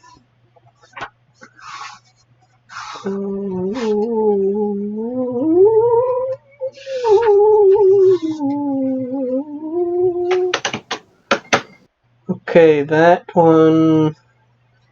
No. That one... No.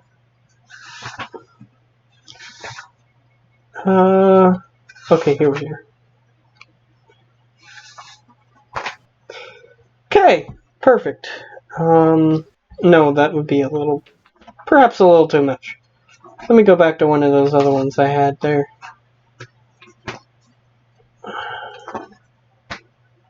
Yeah, that'll work. Okay. Everyone back? Okay, he's not back yet. But I'm gonna roll anyway.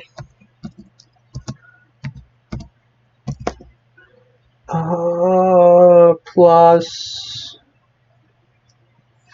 Okay. No, this one would make more sense. Okay, +1.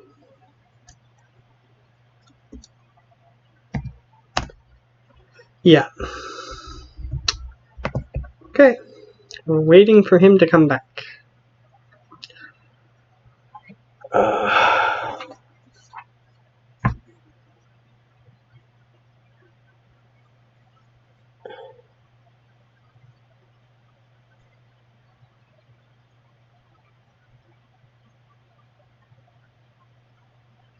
Okay. Yeah, that one's more appropriate. So we're going to use that one.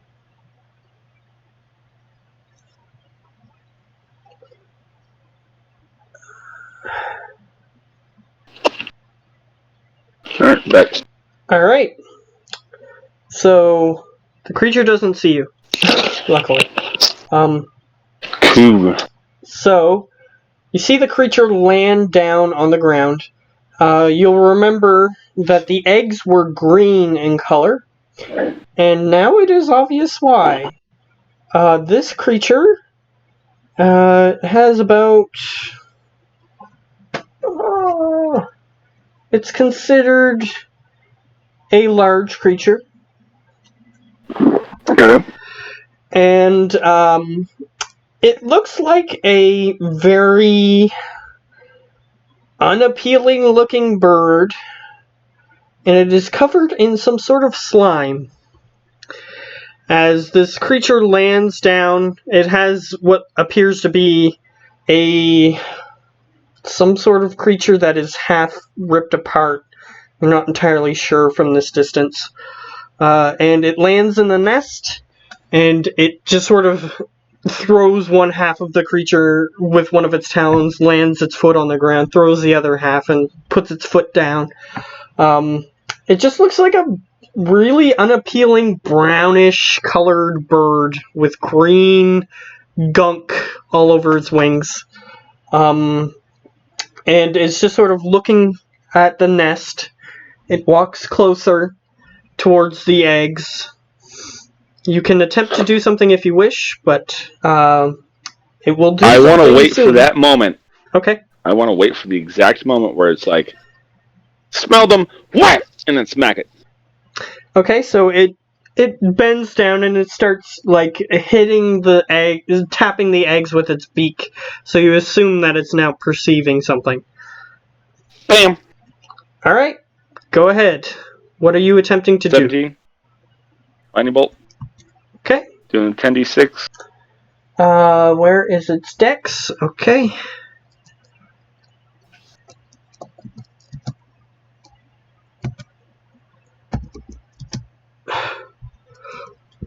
For some reason my D didn't go in there. Actually, Alright, it rolled really well. Woo! 36 damage. Okay. Excuse me. It takes 36 damage.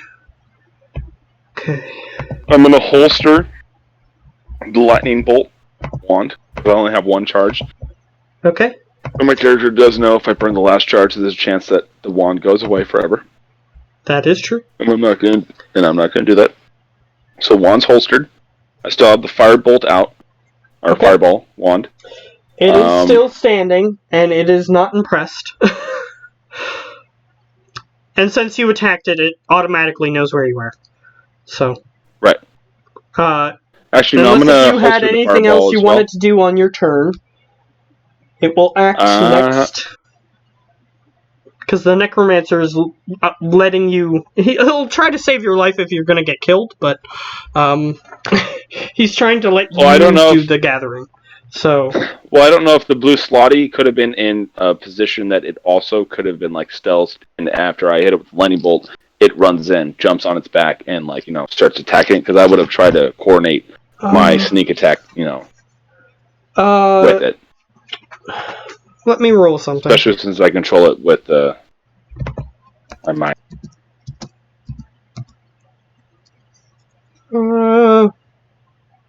I'll do that. Okay, it was too far away. The only feasible hiding place would force this laddie to use 2 movements to get there. Alright, so it's moving up towards it? Yep. And then... spell. Do I have a chance to cast another spell, or it's just one of those, that was... the lightning bolt was it? If you have a spell that's a bonus action... I actually, as my wizard, I don't have it.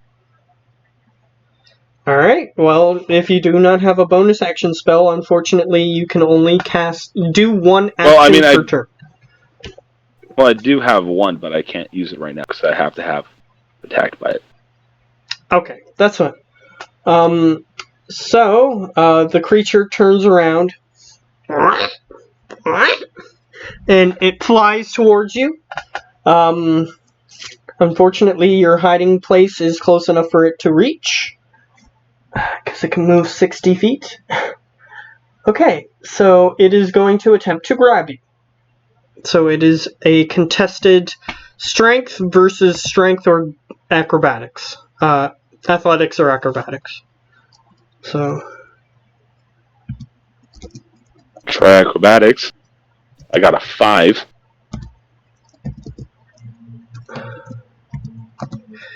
Alright, it manages to pick you up, and it starts flying above the trees. Will this be counted as a melee attack? It is counted as a grapple. I'm not sure if grapples are semantically the same as melee attacks, but... well, would you allow me to use Hellish Rebuking? Does it do damage of its own, or is it based on how much damage you take? No, it does damage to the creature when it's attacks me. I think he's asking if it only is procced if you take damage. Yeah. No, it's just when I'm attacked. It says when you're attacked.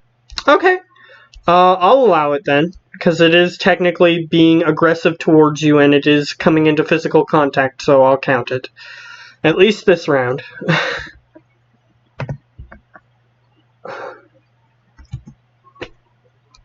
Okay, so it needs to make a dexterity save? Yes. DC 17. And if it fails, it shall take 23 damage. And since it's just picking me up, I don't know if it's enough to make it drop me.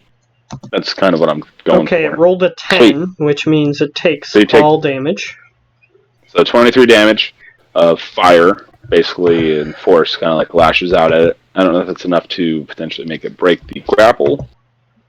That's why he was going for that. No, he grabbed something that's just a little too hot. Okay. As it grabs you, you set its feet on fire. So rather than it carrying you above the trees, which is what it was going to try to do, you set it on fire, and it falls to the ground. Sweet. Whose turn is it? Well, you are out of combat, because the creature that was attacking you is dead. Sweet. Put the fire out. All right. And then ask the necromancer, those wings salvageable? Like, can we still do what we're trying to do here? He says, "This is your beast. Get creative." Are the wings still good? If the creature were still alive, you would assume that it could still use them, yes. Sweet. So we'll take the wings. It's covered in some sort of thick goop. I'm going to need you to make a constitution save. As you no, before we grab it. Okay. No, as we see this, I want to ask him about that. Like, what is that stuff? He shrugs. He's never seen this creature before. So nature check to see what this is. Sure. 18. Oops. 18. Okay. Yeah, the creature is what you call, where is it? It is what you call, it's a slime something. Give me a second. Okay. Because I don't have it in front of me. It's the name of a bird, but I can't think of it. Slime sparrow. It's much bigger, so unfortunately. Slime seagull. Slime raven. I would use the word Slime rock, parrot. but this thing is a lot smaller than that. Let's just call it that. For now, at least. It's a slime rock. So they're giant birds that are covered in a...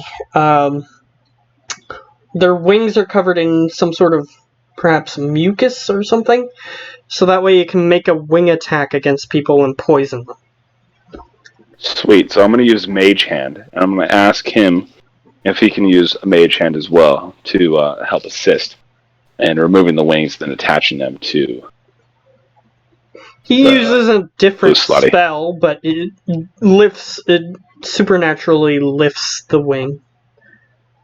Okay. And then I'll use my Mage Hand to do, the sewing and, stitching work that needs to be done to attach everything. Alright. So, when you attach this to your creature, it seems as though the slime goes away. Because you remove the wings from the creature. Unfortunately, it has slime glands that are within its body that produce... It's sort of like a sweat gland, and it produces the slime onto the wings. Yeah, no. I'm gonna pull that out with it. I'll dig into the body and I'll pull those glands out and then put them into the slotty. So that way you can try. You can try. Yeah. And see if it'll work the same, but you're not sure if it will. I'm gonna at least attempt. Especially since I know that's a feature. Make an Arcana check, because this is magical ability to make sure that it stays in proper place as you reanimate it and everything. I get advantage with the necromancer. Yes. He will help you, if you wish. Yes. 24. Alright. He did it. To work. Not me. And it was him. So, you can choose which attack to make. You can make a bite, a multi-attack bite and claw, or you can use a wing attack. And if you use the wing attack, then you have a chance of poison. To poison the creature. Alright, so I need to add a new attack.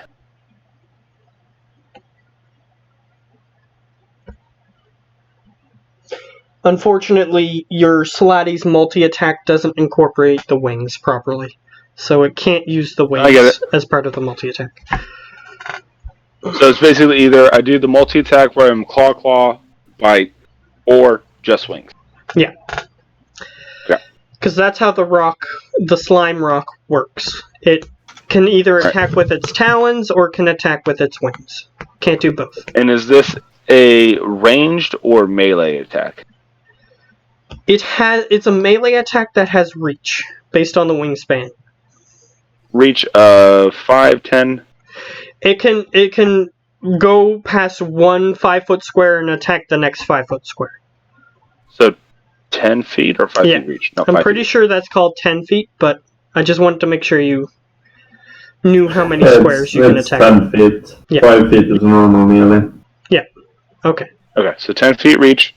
To hit is going to be the same regular +9 or +8. It's the same as all its other attacks. All right, so +8 to hit. And then what's the damage? The wings, let me see. I'm just gonna look something up here to base the attack off of.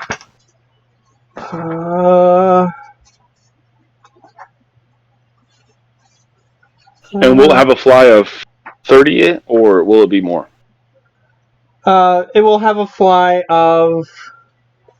Well, the creature can move 60, so yeah, 30. 30? All right. Okay, so this one. You know what? I'll just base it off of the other creature.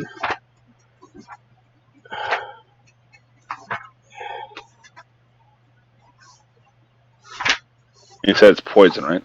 Yeah. It can. It doesn't deal poison damage. It can just have the effect. Give them the effect of poison. Right, so like the damage type, instead of being like slashing or piercing, it's going to be poison type. No, it would be. Oh, it's not? It would be bludgeoning damage, because the slime, all it does is gives them the status poisoned, which prevents them from doing certain things. Because taking poison damage and being poisoned are actually two different things in this game. Okay. So you can look up the poisoned condition if you wish. So we know what that would take. Poison gives disadvantage on all attacks and saving throws, I think. Pretty powerful.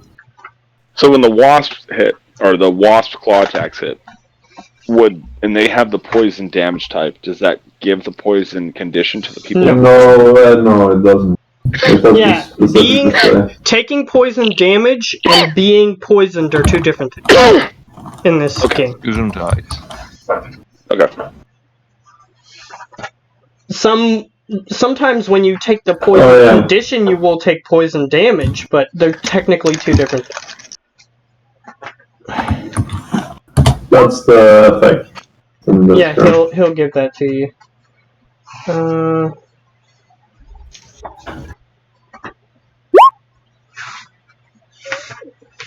Okay, here we go. 30 feet walking, 30 feet Okay, flying. it deals 1d8 plus 3. Bludgeoning damage. 1d8. 8 plus 3.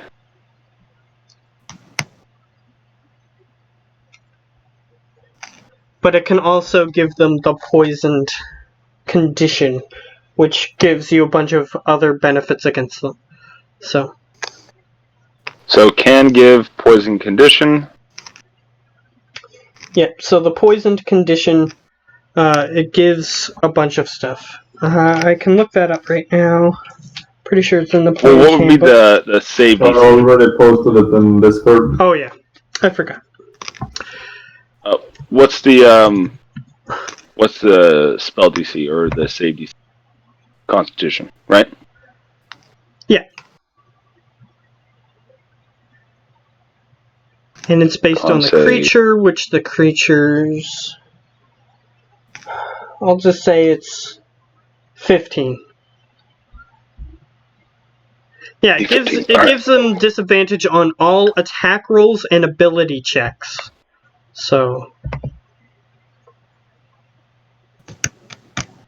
you can either choose to do damage or you can choose to disable your opponent, basically. Yeah.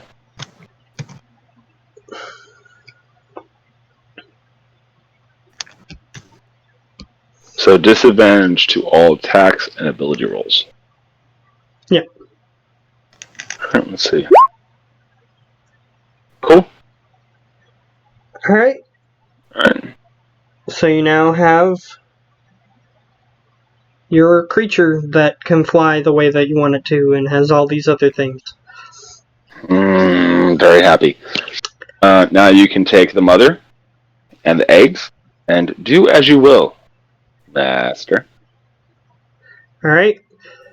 He grabs the eggs. Well, the blue slotty will actually grab the eggs for him so he can cast his spell on the mother creature, and I'll tell him like he'll care him for us. Okay. So he just walks over and he motions his hand, and a couple of undead servants come and pick up the mother.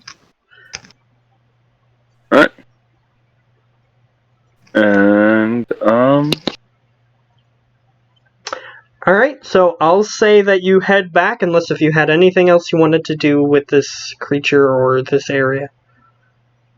no, honestly, the only thing that I'd want to do with him at this point is find something that has like strong, like regenerative glands or something that like heals or makes it stronger, like adrenal gland or something, and that's it. Because the only thing that he really needs is maybe a little bit more armor and more hit points. He mentions to you that undead have a hard time regenerating, so even if you found something like that, it might not even heal the creature. Well, that's why I want to find something that maybe like just like an adrenal gland, because like adrenal glands can sometimes make you be able to take more damage and like push through things. So instead of something that's regenerative, something just gives a creature. Yeah. He says that there's only certain things that can heal undead in the first place. No, I totally understand it. Like I said, the healing I'm not really looking towards, because with that I'm thinking it's more of like a magical effect or item I have to put on them that would give them like negative energy or something. He does say that there are creatures who can heal undead, but the method is not something that can be replicated by other creatures. So yeah, we couldn't take that and just put it into one of our guys. Yeah. We would basically have to like ask one of them to be around healing one of them. I'll get you to roll a history, see if you know what this thing is. Alright, 1 second.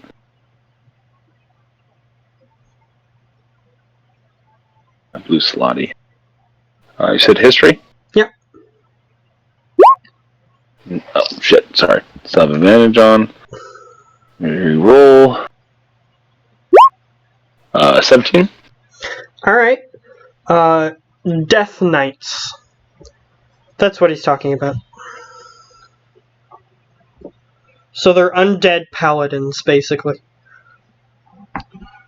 They can create undead, and they can heal them while in the presence of them. Can we turn one of those into an abomination and still have the healing factor, or does that go away when... Death they're already Knights, undead. Are classified as undead. However, necromancers cannot create them.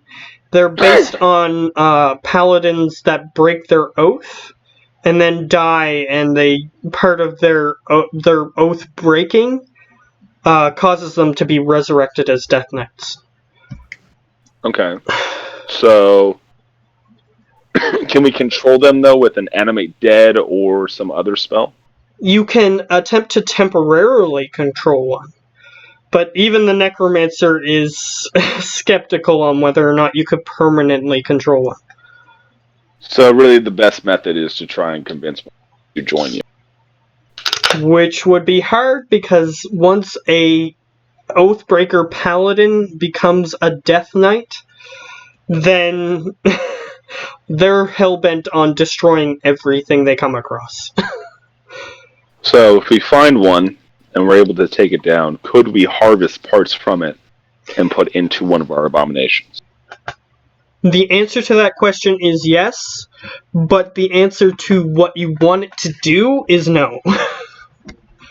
So you could take its bones and stuff and put it in an abomination, but you couldn't like make it able to heal undead or anything like that.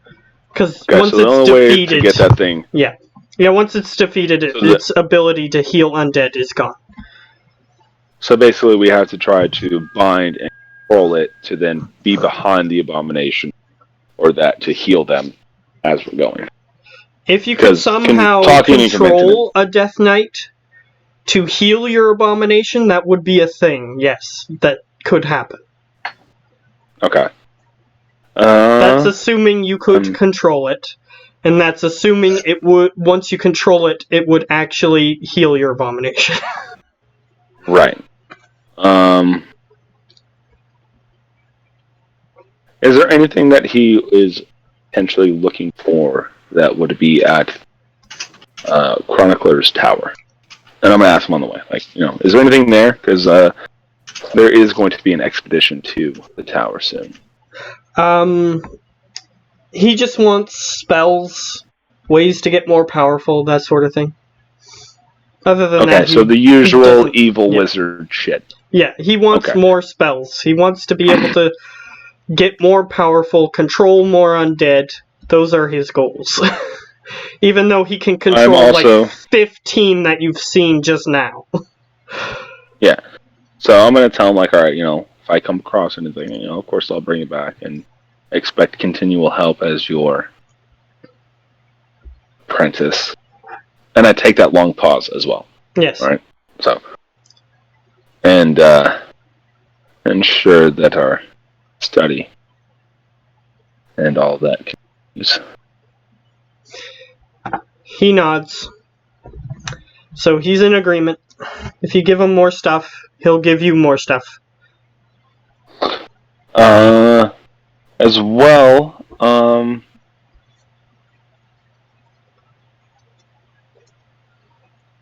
is it possible, and I'm going to look at the blue slotty, to stick a stinger on that? To stick a stinger on what? I don't know, point to the blue slotty. Okay, you have multiple stingers on it. I'm not sure what you're asking. No, like a scorpion stinger or something like where there's another attack that comes out from the very base end of its like spine that you can coil up and like attack with. That could so happen. Potentially get to the point where I have the multi-attack of wings scorpion thing.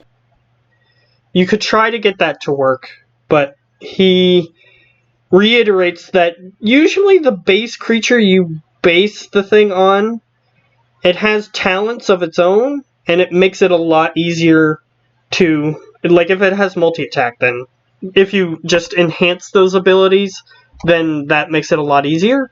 But if you try to deviate from its base, then it's going to be a lot harder to make multi-attacks like that. But you can try, what if we but it would be hard. Well, on the way, I'm going to ask him, like, what if we incorporate the mind and like head of the scorpion that we might get it from? Where normally would do 2 pincer and a scorpion sting.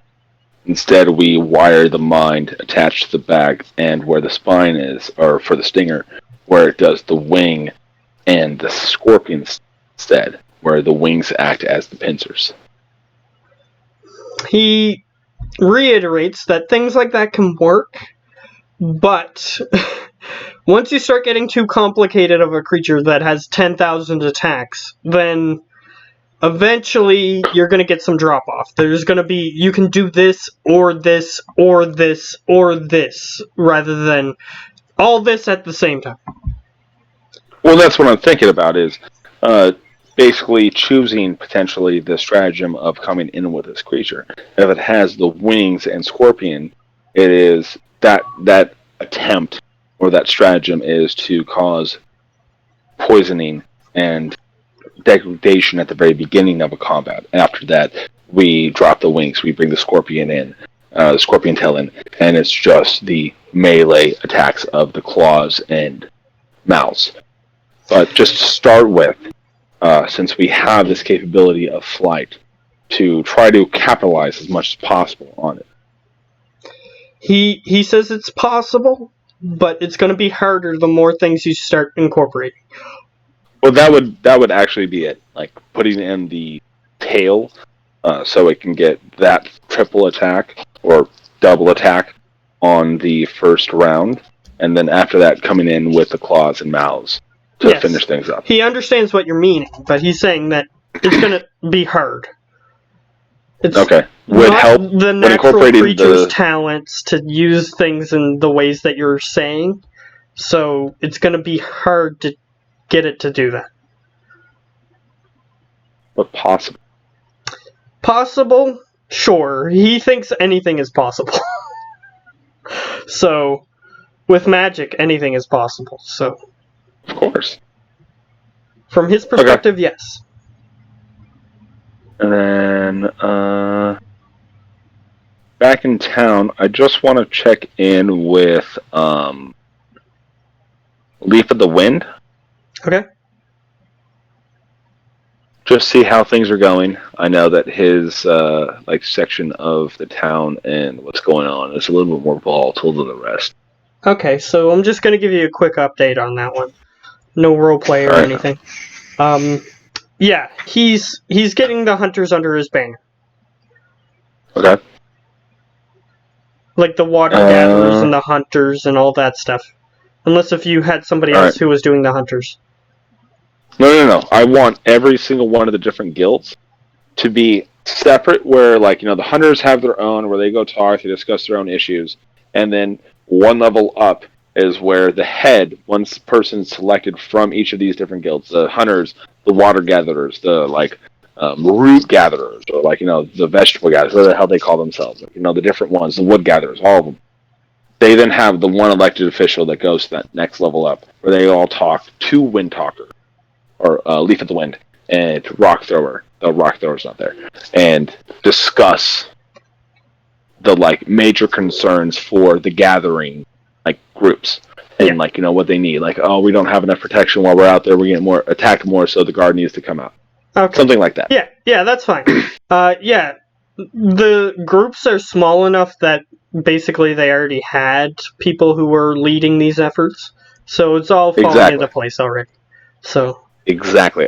I want to give them all on the same page, is what I'll say. All right. And then Ben's not there because if we were going to continue to go, though, I think it should go to Geo at this point. Yeah. I was just going to talk to Jonathan. Yeah. Okay. So, all right, Geo. Yes. I'm sorry that took so long this time.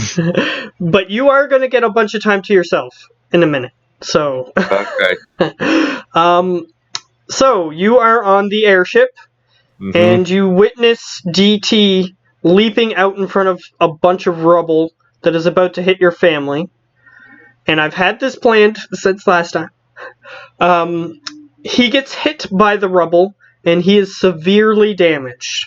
And he is actually damaged to the point where his head shield pops open, and his memory core is now exposed, which is like an arcane cube that houses a soul.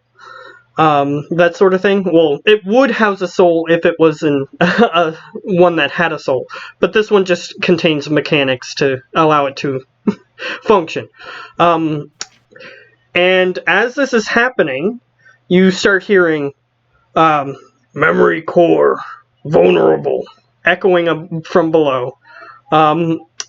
You know, because you built him, the reason that this happened is because his faceplate is bent in enough that it would risk damaging his memory core, so it's actually better for his faceplate to open, so that way the memory core is exposed. Potentially it's better, but if he takes too much more damage, his memories might go away. So, oh boy, that's not good. You see that happen as he lands on the ground, putting the debris on the ground so that way it doesn't hurt the civilians as they start moving back further. You are on the lower deck. You do not have anyone to aid you in firing cannons, so you can only fire one cannon at one time. And how many cannons are there down there? There is 6 cannons in total, 3 for each side. but you can only fire one at once because you're only one person. And how you long would does have it take had to have jerry-rigged the cannons to fire all at once, which you haven't done. Which I haven't done. So, how long does it take to reload one cannon? It takes a full turn to reload a cannon. Yeah. Weighing my options here. Okay. I'm gonna take aim at the big-ass creature with one of the cannons. Okay. You have the cannon, and I already gave you the damage. So you should know what the damage is for that. Yep. I have 1 mega shot of damage at the ready. Alright, I'll say that you had it loaded before combat, because that would make sense. Mm-hmm. So Here we go go. ahead. Ah, fuck. This creature is gigantic, so 12 hits the creature. Let me say this. This is my sharpshooter shot. Yeah, well, 12 hits the creature because it's gigantic. Okay. Alright, you dealt 40 damage to the creature. Alright. 40 damage is there. So, yeah. So what are you doing after you fire the cannon? That takes your action to fire the cannon. Quickly hop over to the second cannon to get that so you're position. Oh, okay, I see what you're doing. Okay, you can do that. Yeah, that's fine. I mean, I have the cannons to load, and yes. Lily's currently piloting the ship, and the best aim is me. That's fair. Lily is piloting the ship. Okay, so the creature takes 40 damage. So, do you wish to use a bonus action, or are you just gonna get to the next cannon? Because that's your movement. Bonus action. I don't have anything that can help. And since Lily isn't here, the stuff that she's going to be doing is just going to be random rolls. So, D20s.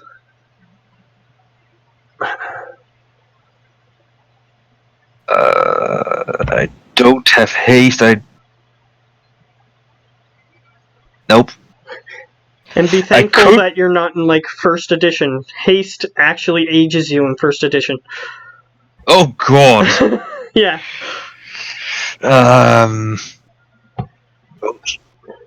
Yeah, each turn you have to roll a dice, and it determines how many years you age each turn. How close are we to DT and the rest? Well, you said you were flying super high, didn't you? It's just out of reach of the thing of our strong range, but... Which you would need to be a couple 100 feet up, at least. Yeah, I was afraid of that. Otherwise I could have given DT Shield of Faith, but yeah... I don't have a whole lot of bonus action spells, and I don't have any bonus what actions I'm saying further. Just so that way you can weigh your options better for next turn. What's happening with DT and the civilians is on a timer. So the more turns you take, the worse that situation's going to get. Mm-hmm. I tell Lily to get lower. I'm going to be risky here. Okay. So she starts diving lower. I'll say that you were 200 feet up just to be safe. Mm-hmm. She can dive 50 feet per round. So do you wish for her to take the full 50 feet down? Double. Okay. So you want her to go down as far as possible. Yes, it's 100 feet, but still trying to... So they're running away, so we're diving 100 feet down. I'm trying to get like at the intersection with the group that's running away. Okay. That's fine. So she can do that. Since she's been piloting the ship for 2 days, she's fine.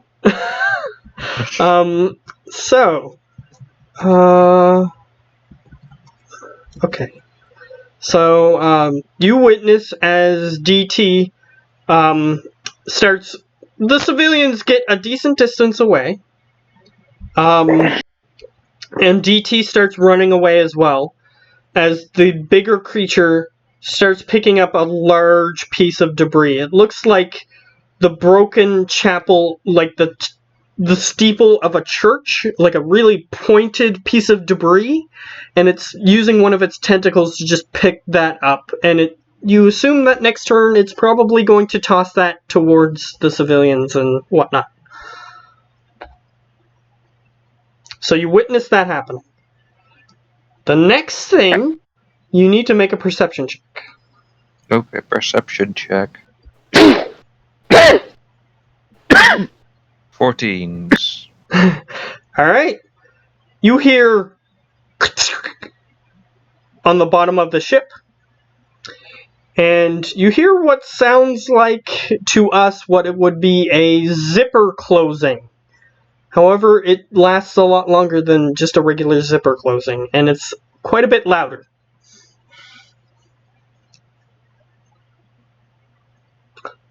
I have a bad feeling about this. I have a very bad feeling about this.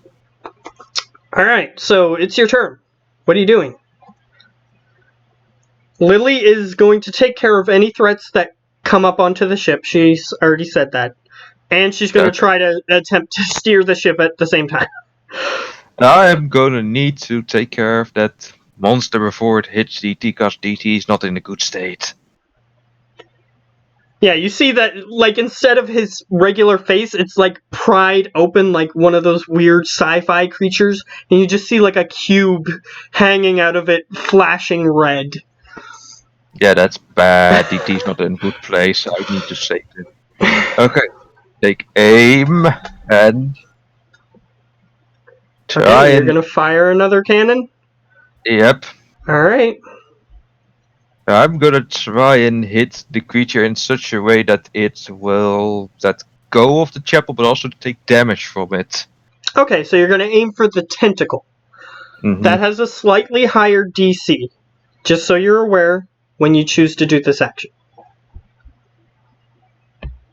I still have +9. Let's see what I can get. 11. Since it has a higher DC, unfortunately that misses. Oh fuck. Fuck. I'm risking stuff here. Okay, I tell Lily to get lower. Alright. Since we then within 50 feet of the group, I'm assuming, and DT. Okay. Yeah, you can get closer this turn. She is attempting to get closer.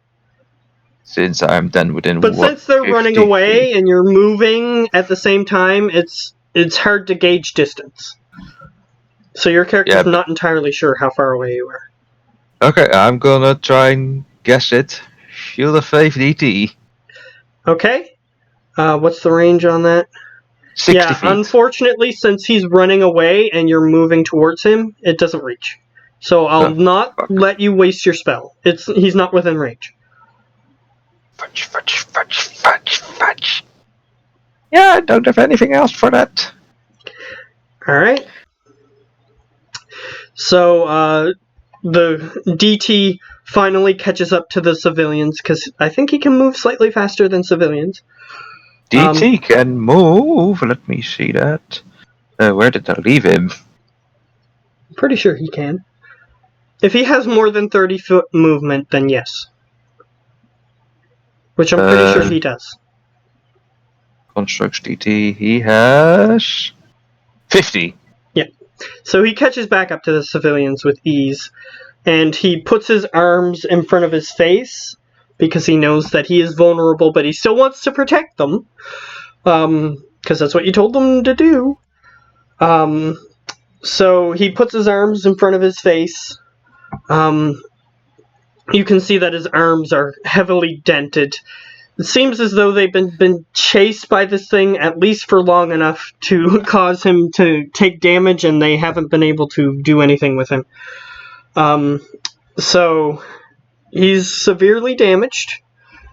The creature finally fully lifts up the church steeple type thing and just nonchalantly, from its perspective, just throws it, but it's moving at like an extreme speed. And DT just takes it in his arms and it slams into his face, and he flips over backwards and lands on the ground. He appears to still be functional. However, He is severely damaged. There's bright lightning sparks coming from him. He's not doing great. Okay, And I need you to make a perception check. I don't know, no, boy, this is bad. I have a bad feeling about it. 10.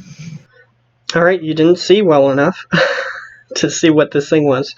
So you see a dark shape move past the next cannon port, and you hear what sounds like boot footsteps land on the top of the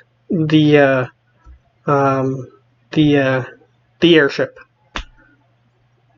like heavy footfalls of boots. Okay. My next turn, then. I just yell up to Lily to secure the lower deck because we have visitors, and Arison is. It sounded like it was coming from the upper deck, where she is, so she would be aware. Okay.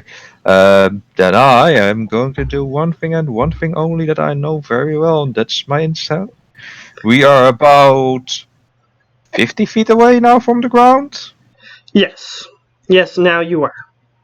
Okay, I get as close to the group, 10 feet above the ground. Let Lily land far in front of us, but I jump down to 10 feet with my rifle. Okay, so you're attempting to jump 50 feet. No, 10. How are you jumping 10? Because this boat is So 50 we're feet 50 up feet from high. the... The We're 50 bottom feet, of the we- boat is 50 feet up. Yeah, we travel 40 feet. Yes, you're getting closer, but are you telling her to get like 10 feet above the ground? I tell her to land close to the group of people, and then 10 Okay, feet so you're before she attempting to lands. stop. Yes, just get everyone as quickly as possible on I just board. misunderstood what you were trying to do. So you're attempting to land the ship. Okay. Yeah. While we're still 10 feet above the ground, Alison is gonna jump on top of DT. Okay. He is laying prone on the ground. Mm-hmm. So you can attempt to, however you risk taking damage. I know. Okay. So you take, Since it's 10 feet. and everyone else can see this, but I guess you guys can't, because you guys are looking at the video feed, I hope. Okay. Well, you're gonna find out anyway. Since I need to be on the game. Nope. Alright, you take 5 bludgeoning damage as you land on DT. And you take an additional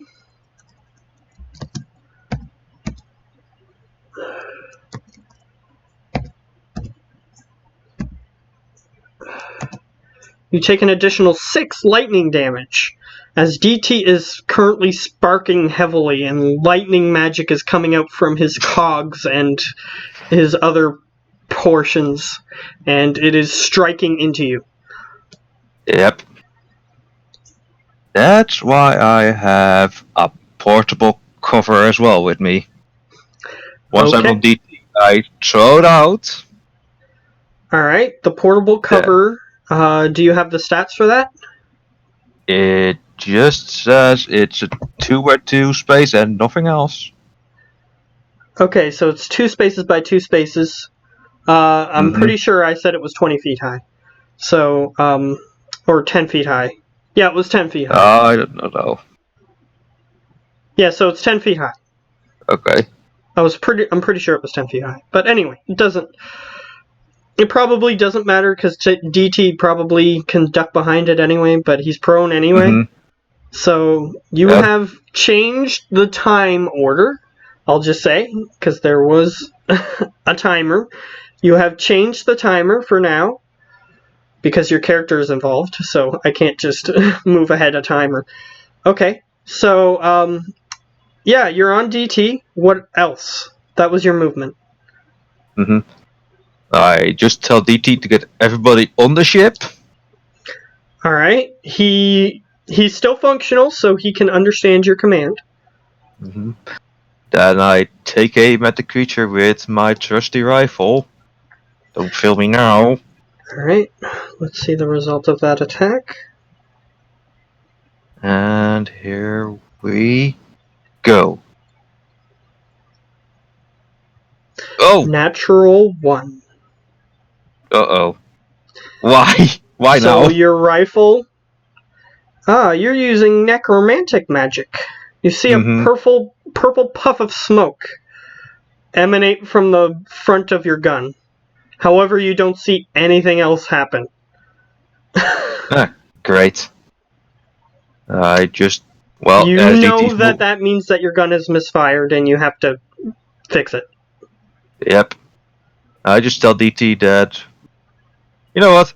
Moth is coming along. I just grab onto DT. Okay. And I had some... I swear to God, I had something that was like... a hammer of mending or something like that. That was a different Swear. character. Yeah, but I swear to God, I had something like that in this game as well. Well, if it's not on your character sheet, you don't have it anymore. Even if you had it before and you just removed it for whatever reason, your character has lost that item. That's why you need to keep your sheets in check. Okay. The creature... Shut up, creatures arc. Oh, by the way, Tim, you're a mess of pixels again on my screen. Excellent.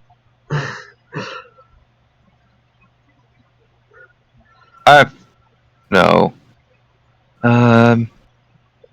I can do bonus action. On DT, that is Shield of Faith. Okay. He now has an extra 2 AC. Yep. Okay, that's fine. So Which is you quite are a now lot. in control of DT. He now has 10 hit points. Oh boy, that's not good. So you can use him on however his turns work. Yep. So he's just going to... And he deals 2 lightning damage to any creature who is in contact with him. He starts getting closer and he passes by the group and literally is gonna be a loading bridge for everyone that wants to use him. While Arasan, that's still on him, going to be repairing him in the meantime with just a mending. Wait, mending does Mending takes a minute. Yeah, that's what I was afraid of. Then his tools, just to make sure the sparks stop. Okay, you can attempt to do that on your next turn, which is not now. Yep. So you see the civilians attempting to get to the ship. They're still, based on how you landed, like it was diving down and you jumped off and then it went further ahead to land. So they still have another movement to get there. Here's what's happening. The creature is picking up another piece of debris. You're not sure what it is at this distance. Either way, I need you to make a perception check. Oh boy. Since this time I'm off the ship. At 16. Okay, this time you see a weird-looking shadow creature that has some sort of projectile weapon in its hands, shooting at Lily. Oh, frick. And after it finishes shooting at Lily for a barrage, it just sort of throws the projectile weapon at the ground, and it reaches up with its arm, and it just does something, and something comes out of its arm, and the thing that comes out of its arm reaches Lily, and it somehow gets pulled towards Lily. Okay. That is what Lily you is witness. strong and sturdy. Yeah, Lily gets hit by the creature, and I'll roll something. Don't you dare. Lily was at full health. She manages to remain standing as the creature comes into contact with her. And the creature is humanoid in body part orientation. Okay. It is bad in so many ways. Okay. Alright, so it is now your turn. You can attempt to perceive the projectile that the weird creature is attempting to pick up, if you wish. Just that way you can try to gauge your actions a little better. That's perception.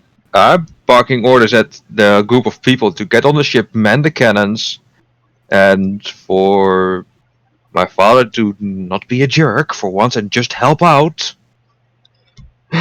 He's in a life or death situation, so his normal elven reactions are being put to the side for the moment. Okay. To help out Lily, and for my mother as well to help out Lily. Alright, well, they'll have to get there first. Yeah. So it's still your turn, so they're in the middle of running, is how this action sequence is working. Yeah, Elsa is still in DT, and DT is still moving towards the ship to yes, you're still in contact with DT. I need you to take... 1D2, you said? No. Was it 1D2? No, not 1D2. That's definitely not. It's 2D6. Oh, 2D6. You take 5 lightning damage. Just from remaining in contact with DT, because he is still sparking heavily. He's like one of those robots in the movies. He's got like sparks flying everywhere. He's severely damaged. Yeah, well, and I'm gonna fix that up so that people can use him like a gangplank to get onto the ship or get on the top of the ship. Okay, they haven't reached the ship yet, luckily. And you remember that you saved a bunch of manti as well? Mm-hmm. They have a hard time climbing regular things. So they're going to have a hard time. Yeah, they don't have to climb. I mean, manti can jump and fly-ish, They can reach up to 10 feet. Oh, okay. So they can get on their hind legs and reach up 10 feet. Okay, what do I use to fix DT? Your tinkering tools. Okay, here we go. Don't fail me. Natural 1. So as you reach into DT, you're just like one of the mechanics in the movies. You hit something that you weren't supposed to, and a spark comes flying out and you hurt your finger. So you take an additional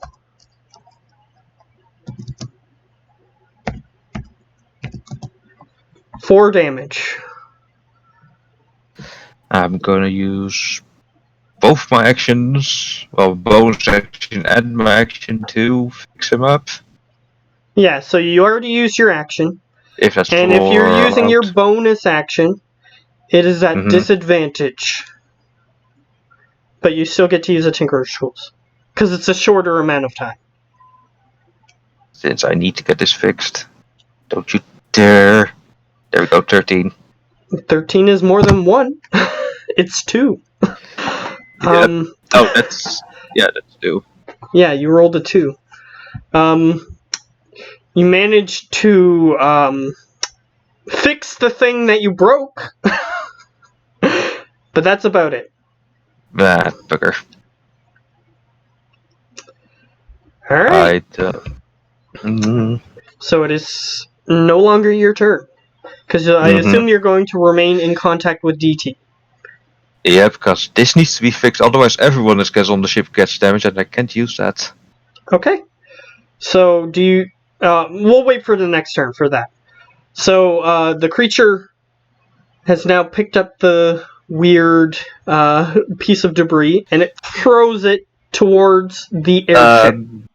One more thing. DT can pick up the portable cover since, well, he's way stronger than me. And bigger. He could, if you would have told him to do that. Yeah, that's true. So you'll have to go back and pick that up, if you want. Yeah. Okay. So it throws the thing at your airship. The piece of debris. So The ship can take a beating, I hope.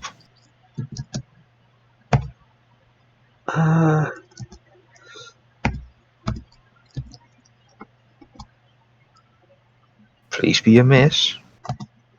Oh, wait, I rolled damage. So that will be the damage if it hits.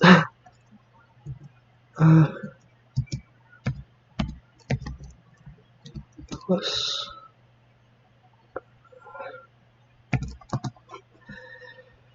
It just barely misses the ship. The ship has an AC of 14. Perfect. Okay, so you missed 21 damage. And you look at the piece of debris as it's flying over. It had, it looks like a piece of outer wall that someone would use as fencing, and it has, those spikes on the ends of the fence. And it almost hit one of the crystals on your ship. Mm-hmm. That's bad. So it lands in the area behind the ship. Alright, so it is now, you need to make a perception check.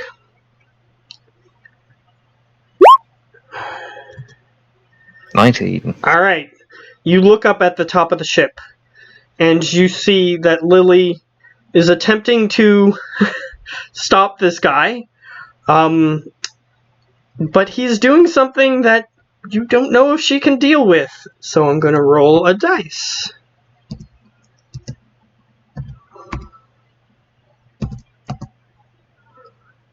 That's not enough, unfortunately. So he reaches out his arm, and he does something with his hand, and he shoots the thing out of his arm, and apparently it attaches to her. And something bad happens. Oh no! A large balloon emanates from her, and it is attached to her by some sort of cord. And she starts flying into the air. Oh no! So, it is now your turn. Oh no! I asked if one of my parents can cast firebolt on that balloon. Alright, you can attempt to, I asked them to do that. Well, I okay. Beat that spark. Yes, they are within range. They cast it on the balloon. See what happens. I'm rolling to see if it does damage.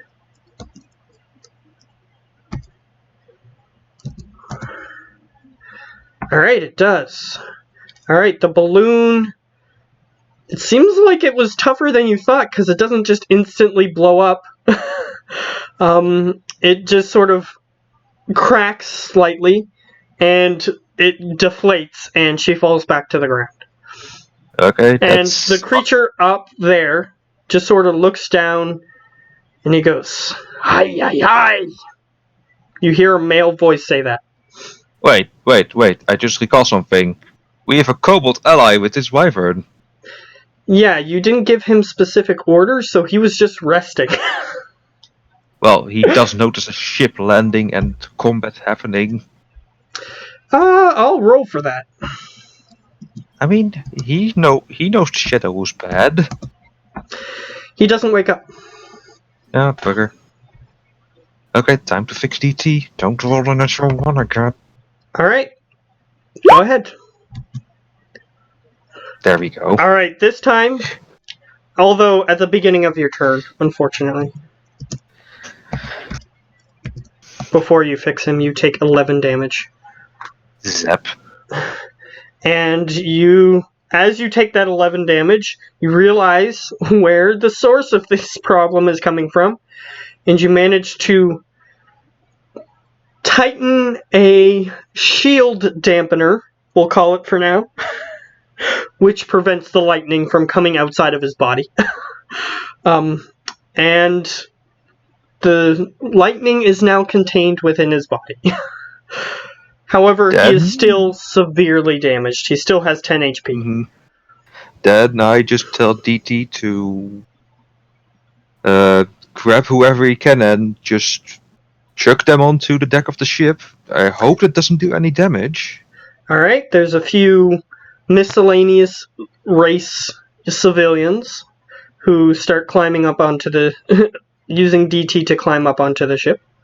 DT lets them, but the ones he can help, he just picks up and just hop on top of the ship. Yeah, he would do that if his arms were at full capacity, which they are not. So he can only just lift them onto the ship. Yeah, then he just lets them climb on top of him. Because he's taken multiple days worth of damage and they haven't fully repaired him each time. You can tell. So he's taken structural damage, not just HP damage. Which is why he started sparking, which wouldn't normally happen if he just took HP damage.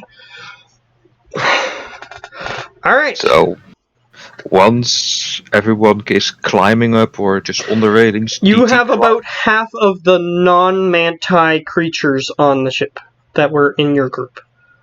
Mm-hmm.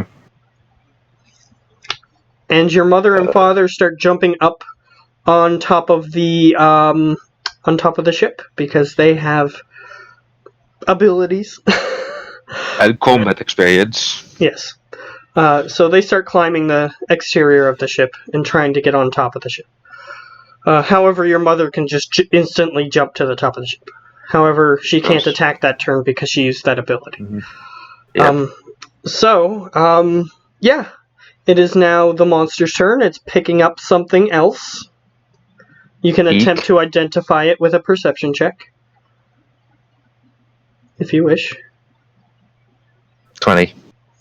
It looks like it's picking up another piece of this weird fencing. And this one has jagged edges as well as like metal pipes coming out of the sides of it that were probably helped to structurally reinforce the interior of this stone that they were using. And it's just picking this thing up and getting ready to toss it at the ship. You think that it might have some, at least be connected to some sort of intelligence that's telling it what to do? Because it's just like a hemispherical, black, amorphous thing. How far is the thing away? It is approximately 100 feet away. Okay, and it doesn't see any reason to get closer at the moment, because it can just snipe you from that far away. Yeah. So, but it seems like it has some sort of intelligence because it is aiming at the ship and not the people it was aiming at before. Mm-hmm. Okay, just... this DT is fixed, I let TPDT and then I am going You can make another perception check. Ooh, to see if you see what the guy on top of the ship is doing. 17. Alright. He walks back up onto the top of the ship, further, closer. And he seems like he is in a grueling battle with 3 people now rather than just 2.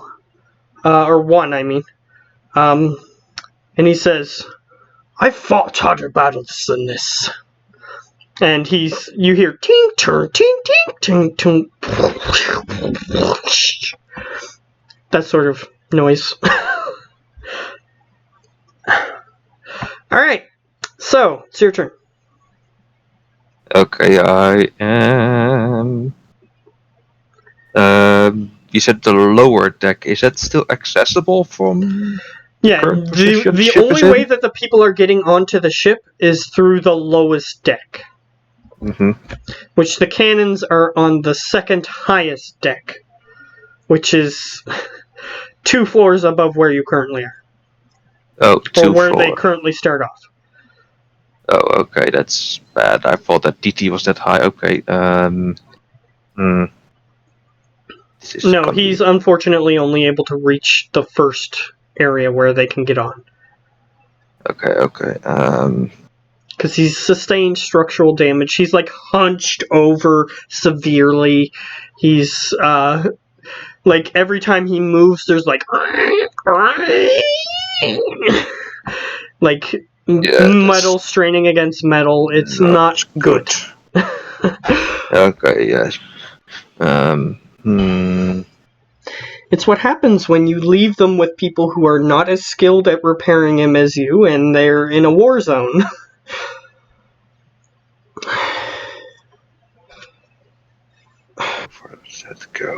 How far did that reach? Just need to check something, because there's been a while since I checked that one.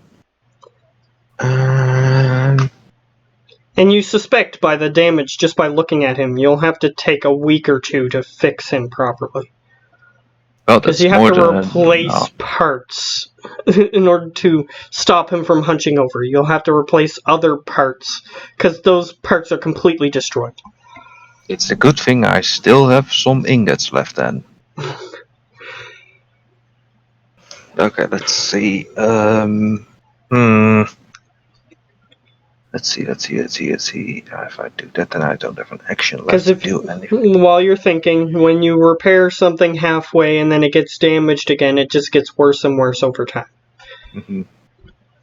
Yeah, and I'm now thinking if I were to repair my weapon, then I can't do anything. I need to distract that monster.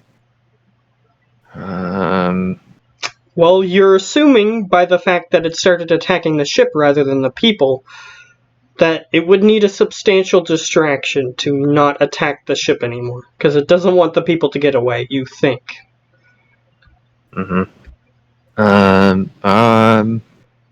If I were to slip into the ship, would I be fast enough to get to the last loaded cannon?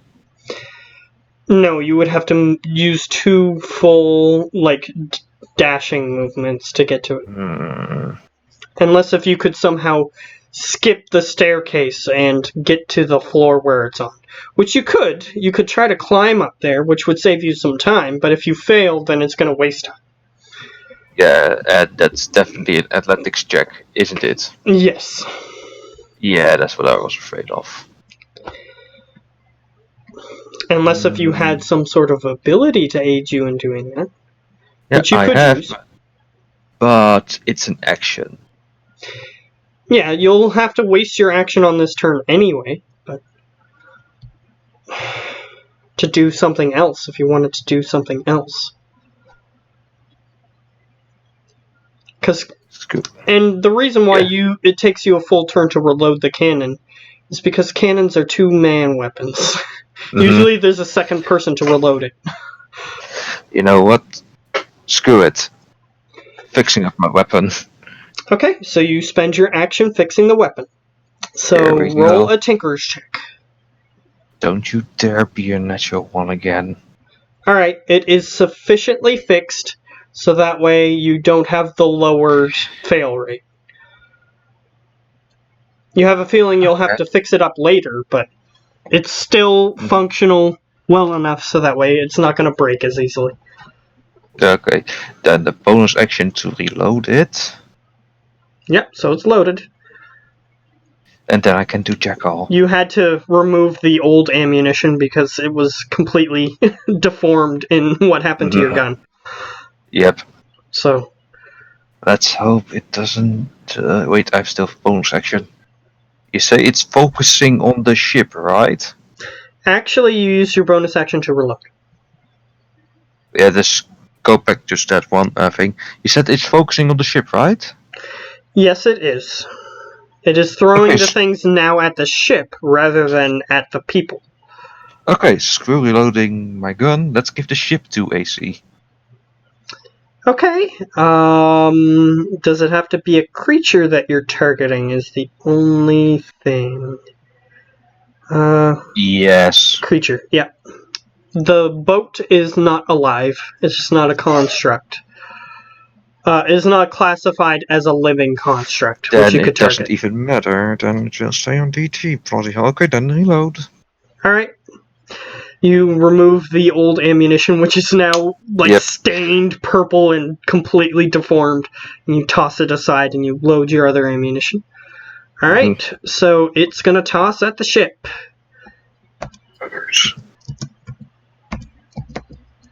Plus.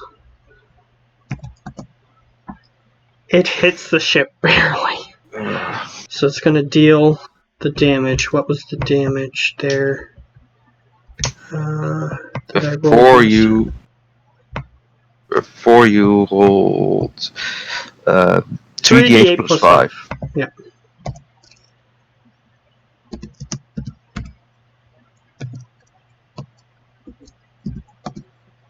Okay, so the ship takes an additional 22 damage because you repaired the old damage. So, Also, how long were you planning to today? we can go another hour, but it's going to be until I'm going to try to finish this section, and then I'm just going to say they get back from here. Okay. Well, I don't think you need my input for much of it, so I might just go to bed. Okay, that's all right. If it's see you later. anything, you know how to contact me. Yeah. Alrighty. See you later. How loaded is the ship? Okay. So how many people are on one the of the ship? crystals takes 22 damage. Ouch. Okay. You already like the piece of debris is embedded in the crystal. That's how much damage it took. Okay. How many people are loaded? Is everyone on board? After this turn, they will be all the non-Manti civilians will be loaded. Yeah, I said everyone. Damn it. Yeah, the Manti, they're big praying mantis creatures. They have a hard time doing anything normal. That's the downside of being one. Because you can wield 2 longswords as being a manti. And you get a bunch of other attacks just by being one. So most of the normal things that normal people can do easily, they can't. Like opening a door. So unfortunately, they are still outside. You can roll a perception check to see how the battle on top of the ship is going. Do they need DT to get on board? They can reach 10 feet up, which is how high DT would put them. But are they using him currently? Not right now, because it's going to take at least one more round for them to get on. It depends on what happens with them. Because they have a hard time climbing. Okay. Tell everyone that's on board to fire the cannons at the thing and reload them and just be a cannon crew. Well, alright, they're still attempting to get to the cannons. The first people who got on the ship are still attempting to get to the cannons. Well, Arison and DT are going to the portable shield and plus, I'll remind you, they're untrained crew. Yep. So they don't know how to use cannons. So they'll try, but they'll have a much higher chance of misfire. What I'm gonna do is get DT to get a shield for himself. Alright, so he runs over and gets the portable cover. However, he's going to have to take another turn to get back to the ship. Okay, you said perception? Yep, to see the thing that's on top of the ship. Okay. To see the interaction that's happening on top of the ship. 12. Nope. Yeah, unfortunately, a railing is in the way and you can't see exactly what's happening, but you hear fighting noises. Time to bring the pain to that big thing. Hopefully it annoys it. Alright, so it is your turn. And DT is in the process of running over as you're doing your turn. To get the portable cover. Ba-bam. 16. 16 hits the creature, as long as you're just aiming for the creature. Oh, by the way, I picked up another piece of debris. Yeah, so I am just trying to make it drop since I've better time aiming. Oh, okay. So if you're going to aim for the tentacle, that just barely hits. Yeah, that's 33 damage to the tentacle. Alright. Okay. Whoops. And if you aim at, like, if creatures have appendages that you can aim at, it still deals damage to their total HP.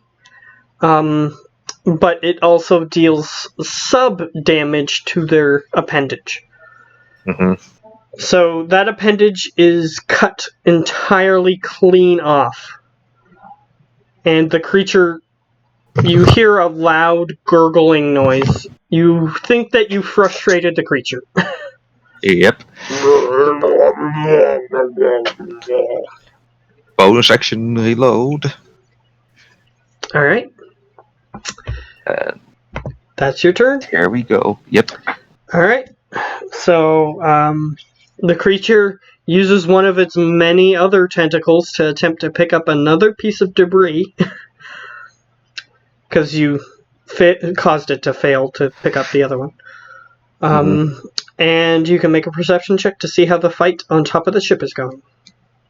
If that's going wrong, then my next shot will be for that 17. Alright. I'm gonna roll. Please have to be good. Please have to be good. Unfortunately, you see,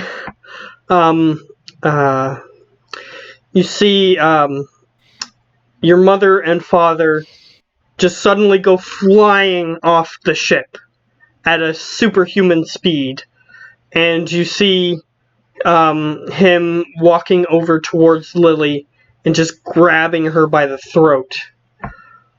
Yeah, that section of battle didn't go very well. And he's lifting her up, and he's attempting to just sort of like choke slam throw her off the ship.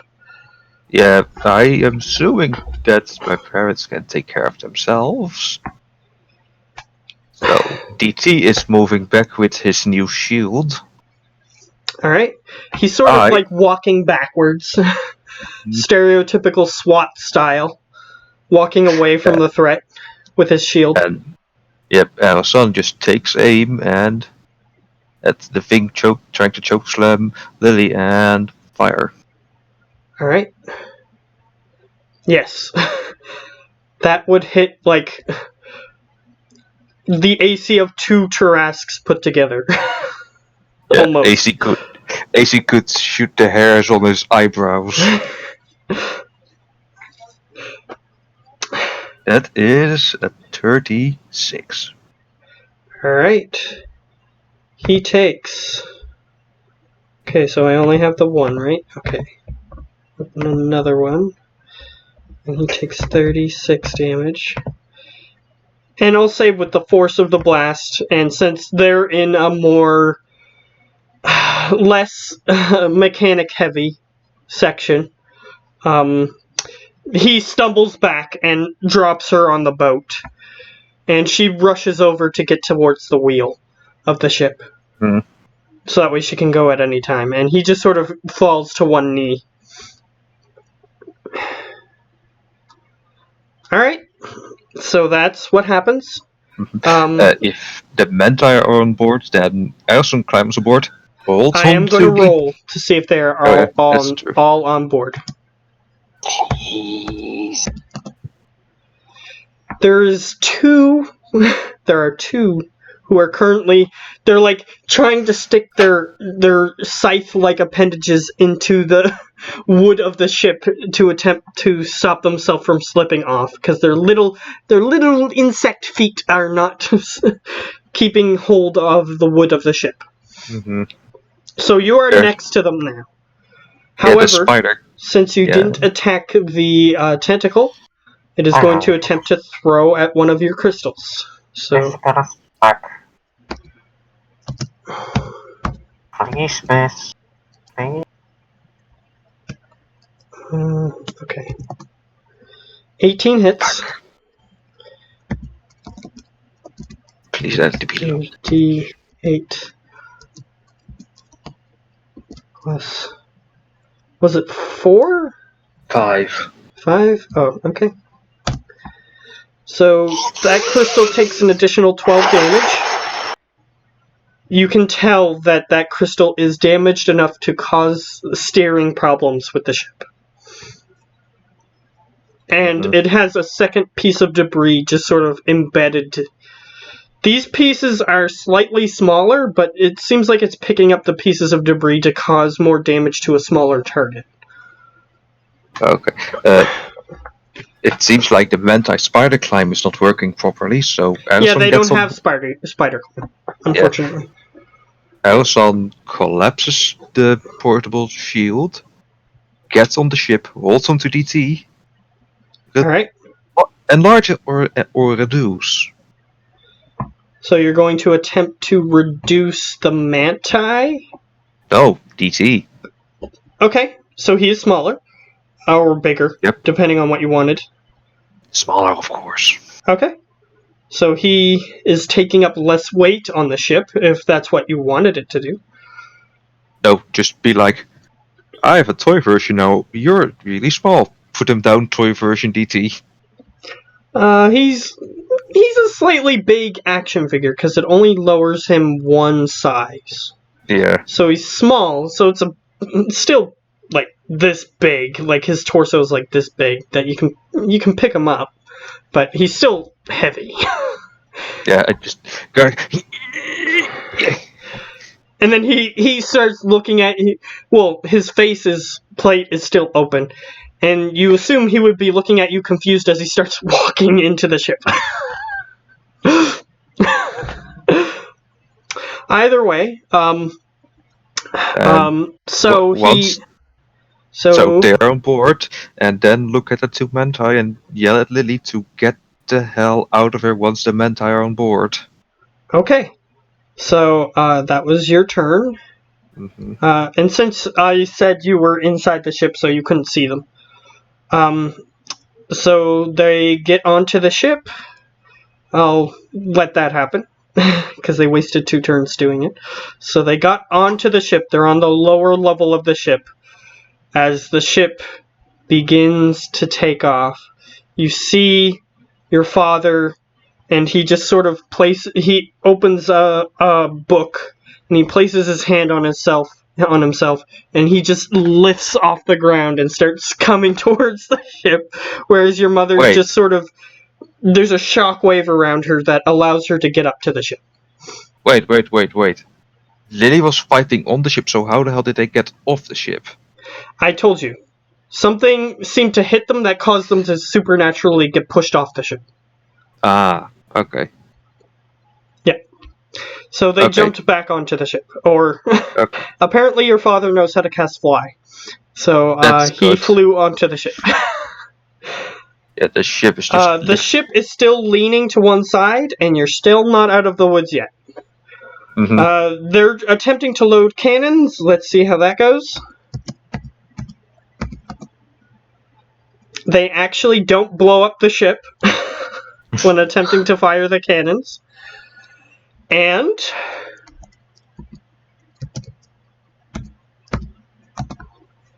yeah, he's gonna still try to throw something. So let's see what happens. He first needs to pick it up and toss it. Yes, I'm fast forwarding the turns a little bit. Oh, before that, I just give everyone instructions how the cannons work quickly. Okay, you do that after they shot once. So yes. They didn't blow up the ship, luckily. And it's going to attempt to throw at the ship.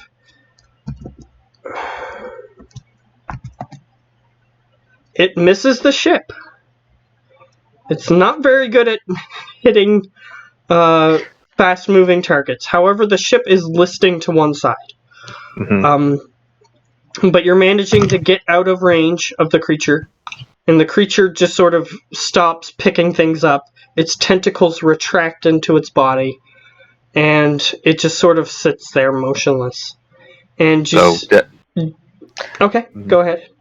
Then I tell everyone to get to the top of the ship and be armed, because there's an unwanted guest aboard. Some of them have weapons. The ones that don't are just going to remain where they are. Logically.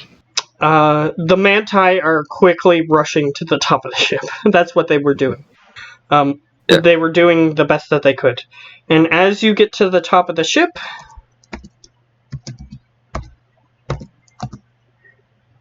Ooh. They manage to slightly trap and corner him, the man, and he goes, "Adios!" And he just pulls a lever on the side of his chest, and a large parachute just opens, and he goes flying off the ship. You can attempt to do something about that if you want, but he's attempting to escape. I am going to be a jerk. Before he can even fly off, his parachute becomes very tiny. Creature. So you can make him small, and anything that's equipped to him small. Or an object you can see. You cause a creature, or yeah, it is, or an object. Okay. So his parachute gets very small. However, here's what happens instead. Once he realizes that didn't work, he just jumps off the ship. Yeah, no, he first needs to get to a whole lot of people. No, they cornered him at the edge of the ship, unfortunately. So he just sort of walks over the railing and falls off. Gosh. I just dropped the spell for a large and reduce. And you hear him confused. He's like, "Ay, ay, ay!" And he continues falling. And then my full focus is going to be on mending the flying crystal. Okay, so you continue repairing the flying crystal.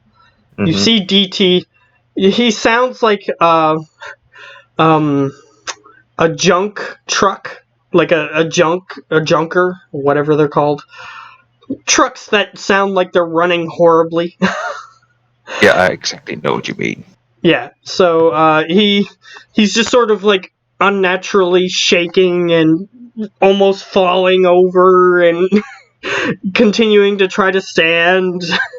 And there's like clicking and puffing noises coming from him. He's not in good shape. Yeah, I just tell DT to lay down and shut off for now.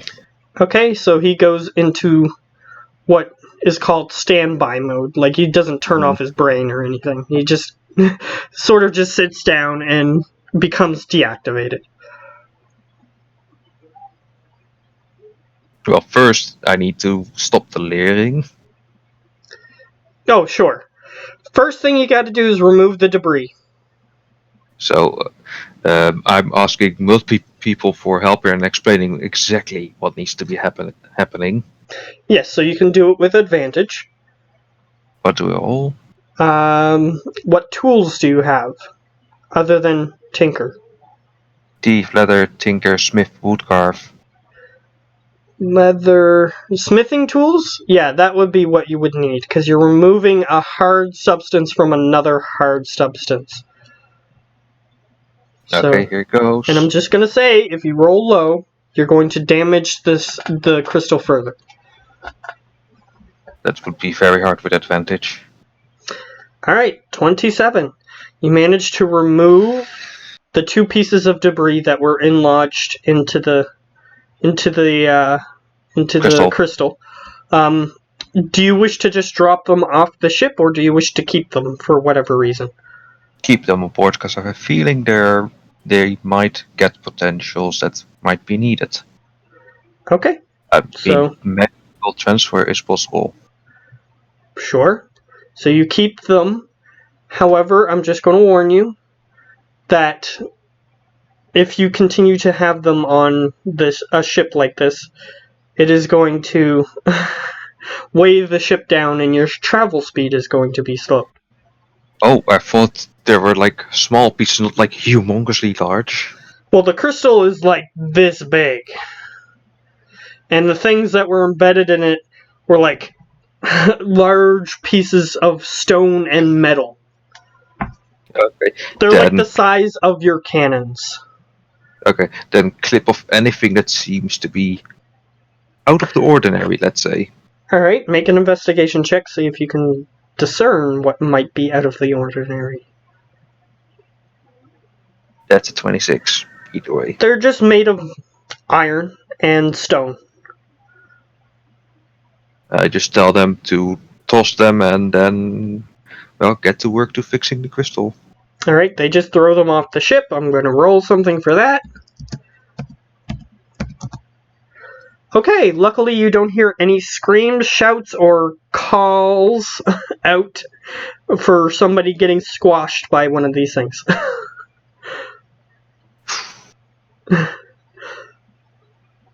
It just hits the ground with a thud, and you don't see any blood pools developing down on the ground or anything. So That's you didn't good. kill any civilians. If I would have rolled a 4, I would have gave you that you hit an enemy, but that didn't happen. Yes, so the crystal is going to be fixed, and after the crystal is fixed, it's time. Yeah, you just cast mending on them, and you start heading back to. You're starting to head back to the main camp. Oh, we're start heading back to the main camp. Okay. But first we're going to where all the ships were docked, where we got this ship from. Okay, that's fine. You can easily get there. And since this has taken so long to get this far, I'm going to say that that's unfortunately the end of your month. But you managed to get back safely without any major encounters. Yeah, before we skip ahead, Erson is going to check up on all his parents to see how they are doing, if they need some healing. They seem fine. Even more than fine. They seem fully healed when you come back. And just knowing how much annoyance it will bring to my father, like, don't hug me like that. I'm just going to hug the both of them. He seems displeased, but accepts it. After, 2 seconds of struggle. Because apparently your mother just puts her hand on his shoulder and he stops. Yes, he is a stereotypical elf. High elf in that regard. Yeah. So he is not very happy by that sort of stuff. Yeah. He is very prim and proper and stoic. Mm-hmm. So Erson lets them go and says, "Oh, I told you I would be coming back for you too." She goes, "Oh, Hero-san, you told us to go north, but that got us caught by that thing again." Yeah, I could see. Well, I couldn't predict it was there, but at least, well, here we are, going north to the city, which Well, might be at least your automaton managed to keep us safe, mostly. Yeah, DT could take a whole lot more beating, and he's deserving of some upgrades. He looked like he was almost gone by the time you reached him. Oh, He has 10 HP. Yeah, I also goes like, that's an understatement.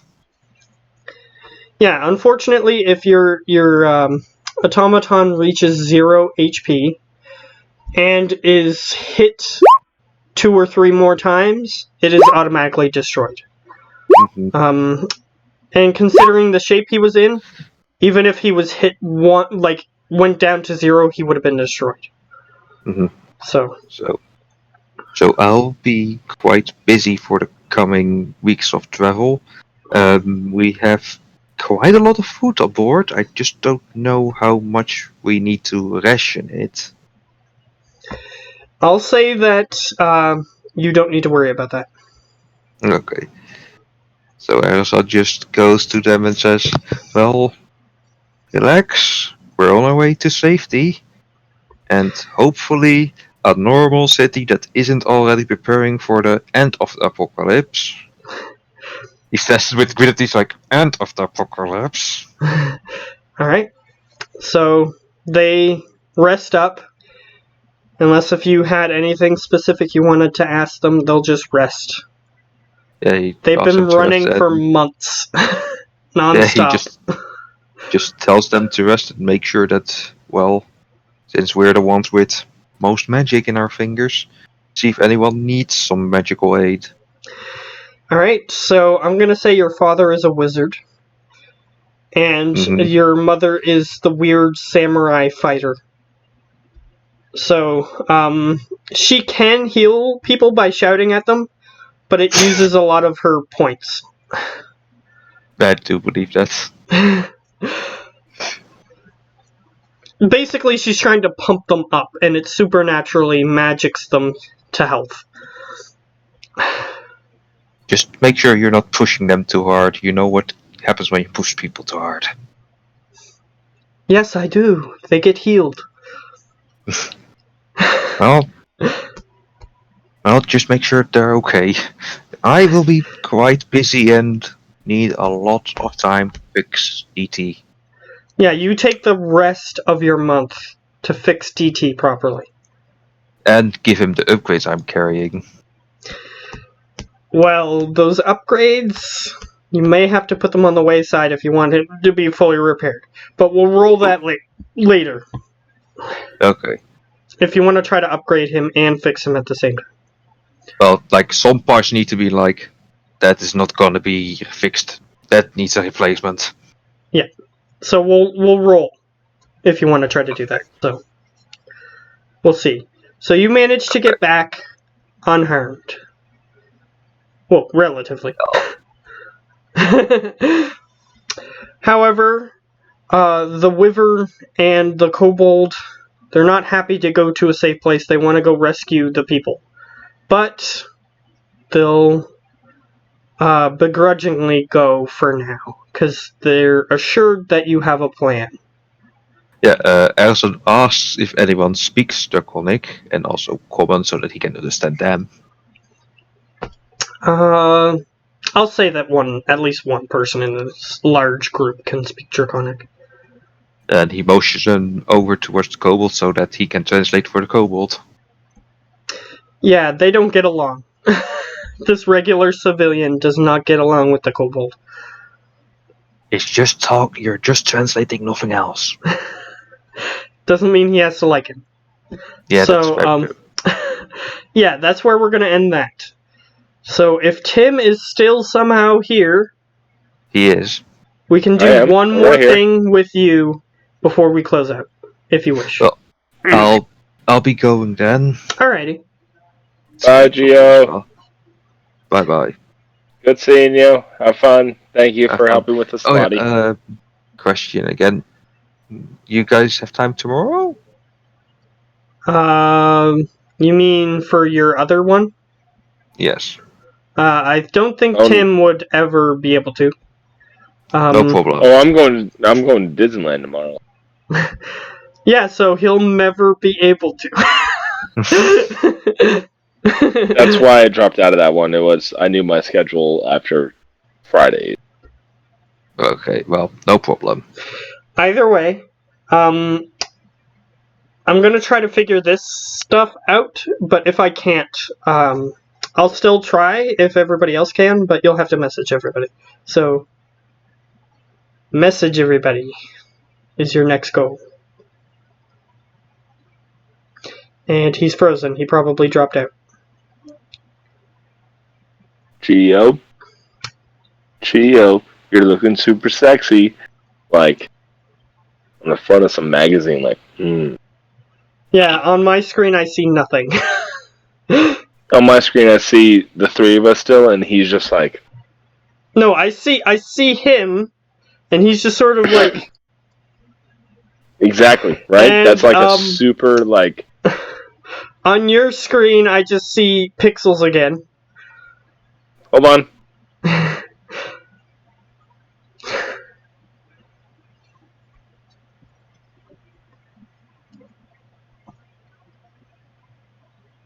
We're back. I hear you, but I don't see you. But that's alright. Well, once you do 2 minutes, you get 2 minutes.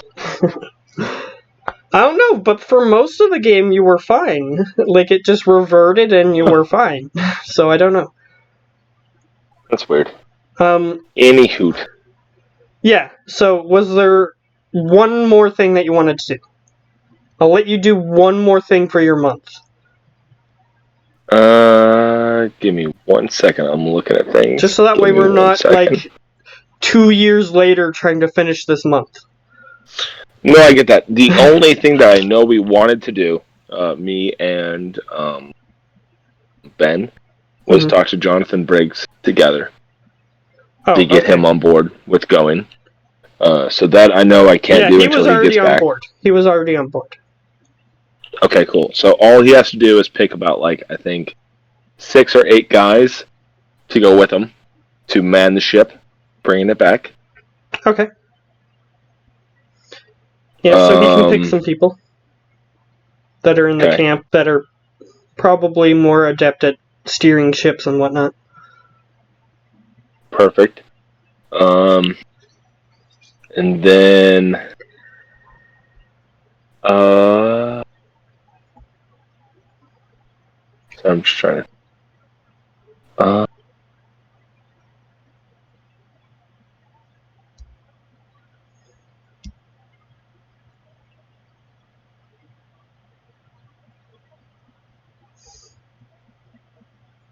If you're saying anything, I can't hear you.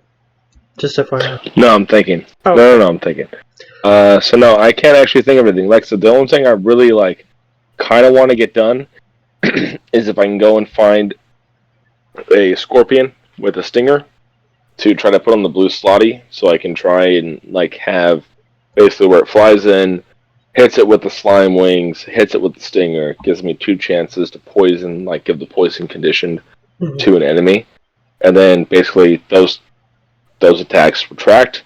It's on the floor, like on the ground, and then it just goes into it with the melee attacks, and that's basically always it's the opener, wing attack, scorpion, and that's it. Yeah, I'm gonna say that scorpions are slow, so when they were running away from the shadow, they didn't get very far. So unfortunately, that isn't a thing that you can find. Okay. But you look, nothing else. But you don't find anything. No. Okay. Alright. Unfortunately, only the slightly faster creatures could get away. No, I get it.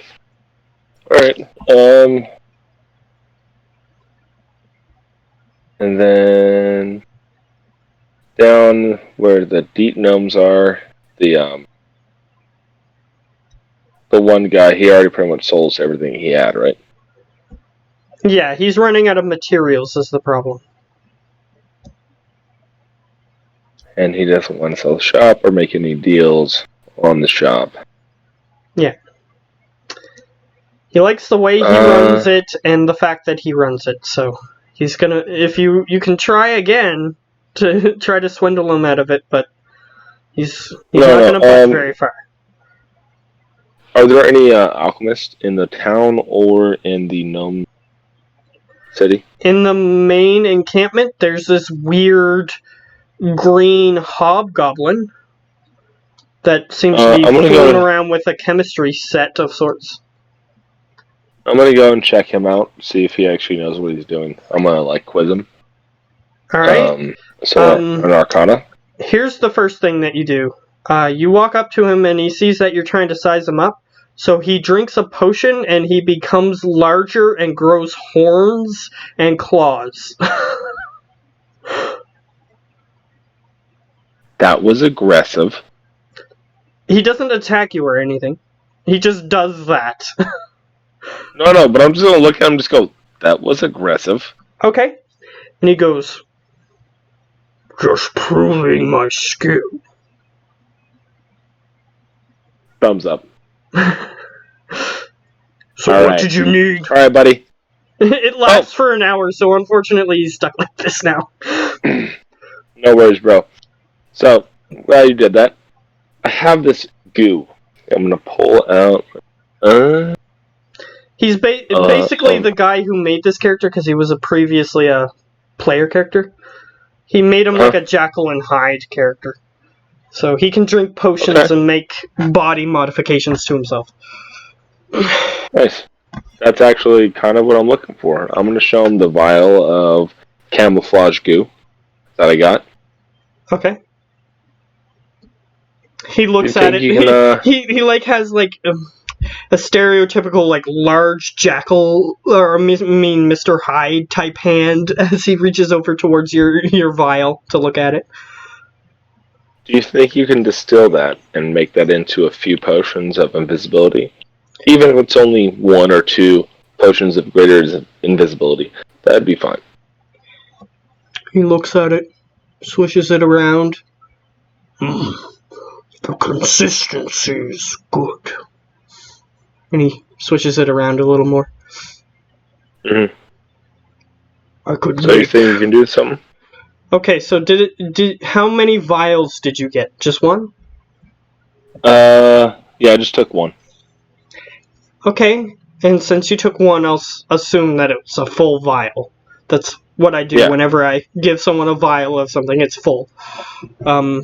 Unless if I say it's like half full or whatever.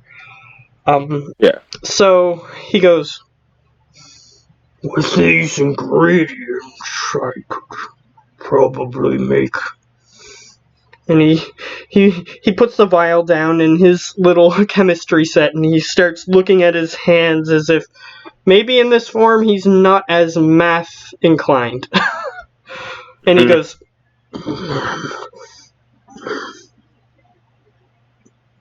not many. Okay. And He counted on all of his fingers, but he only shows 2. So you can make 2 greater invisibility potions? I think 2 is a number. Is a number. No, and I just go, 2 is a number. After a long sigh. It is. You were right. He says, sorry, this form lasts an hour. That's fine. Alright, so you can make me 2 greater invisibility potions from that gift. Cool. Alright. Go for it. Do that. I will come back when they are done. Do not do any work while you're like this, please. And he goes, I won't work on your work. I work on my work. Good job. I like what you do. And he just picks up like a little beaker, like those nonsensical, like different facing beakers that people have for chemistry sets. He just picks up one of them and he looks at it and he just licks it.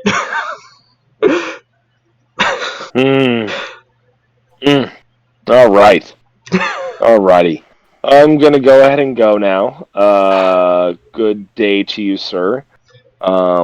And he puts it back down, and he picks up another one with a blue liquid in it, and he licks that one. Yeah, I'm gonna go ahead and go. I'll leave. Alright, as you start leaving, he picks up another one with a yellowish liquid in it, and he licks that one, and then he suddenly changes back, and he's like, interesting. And he puts it back. Really? I'm gonna just stop and look at him and be like, really? Really? He shrugs. And yes, it was 2, by the way. Just make that shit. And then just turn and walk away. And he says... And then stop like 10 feet away and turn back. Before you walk too far away, he says, I don't remember what I put in that. I'm gonna walk back. I'm sorry. Say that again? What? He said he didn't remember what was in the yellow thing. So you're seriously telling me that you have made a potion to turn into this monstrous, dumb creature. You made a counter potion that apparently turns back into you, the smart one to get work done. You don't remember what's in it? No. I made it when I was him.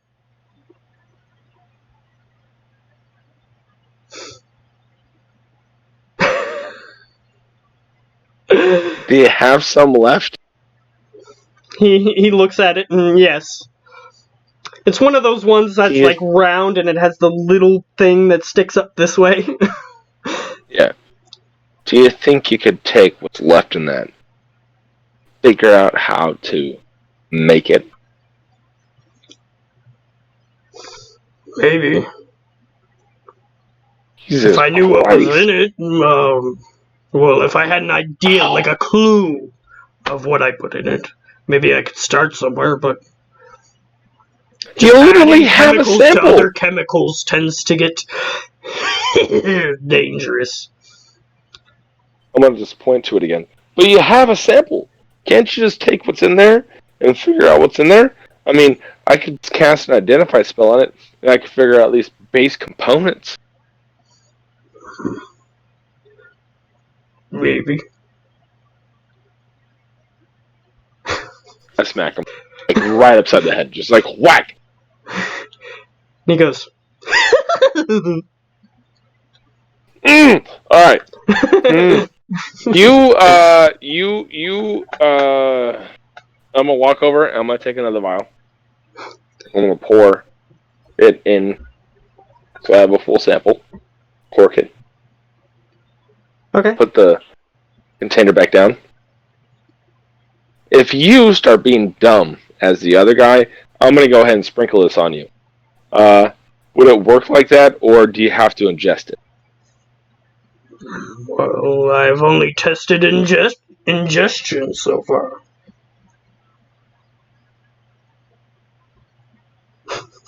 Alright. So, I'm gonna go ahead and hold on to this. So, vial of... This guy's name is Fizzleboom. What did you expect? vial of non-Jekyll.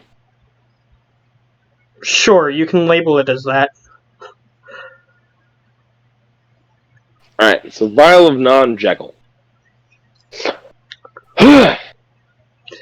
Make the potion. Well, yours? Sure. Yes! He starts Yes! slowly doing it.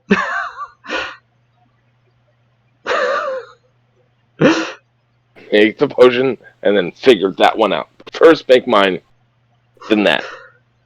And he just tests a little bit of the liquid on his finger. His finger goes invisible, and he's like... and he starts, like, emptying out some of the bottles on his chemistry set and putting them in vials, and then he washes them out. Unless if you're going to continue to watch him, then he's going to just do it. Well, as he's doing that, I was actually going to go over to the potion that made him non-Jekyll and cast Identify ritually, so I can get base components and write it down. So that way when he's done, I can be like, here, these are some of the base components I was able to identify with my spell. You have a place to start from. Okay. Here's what you get. You get... Well, whatever it is, I'm going to just give it to him. But, I mean, if okay, it's I'll tell you what it is, because it's funny. Alright, yeah. Alright, go for it. I want to hear. Okay. It's comprised of urine, saliva, and snot. However, it does have weird properties that those things by themselves or together, if made by a regular person, would not have. That's just disgusting. I'm gonna tell him too. Like, I tell him what it is and like hand him the note, and he reads it. As soon as he's done, he looks at me. I'm just go, and that's disgusting shit, bro. He goes, But figure it out. urine of what?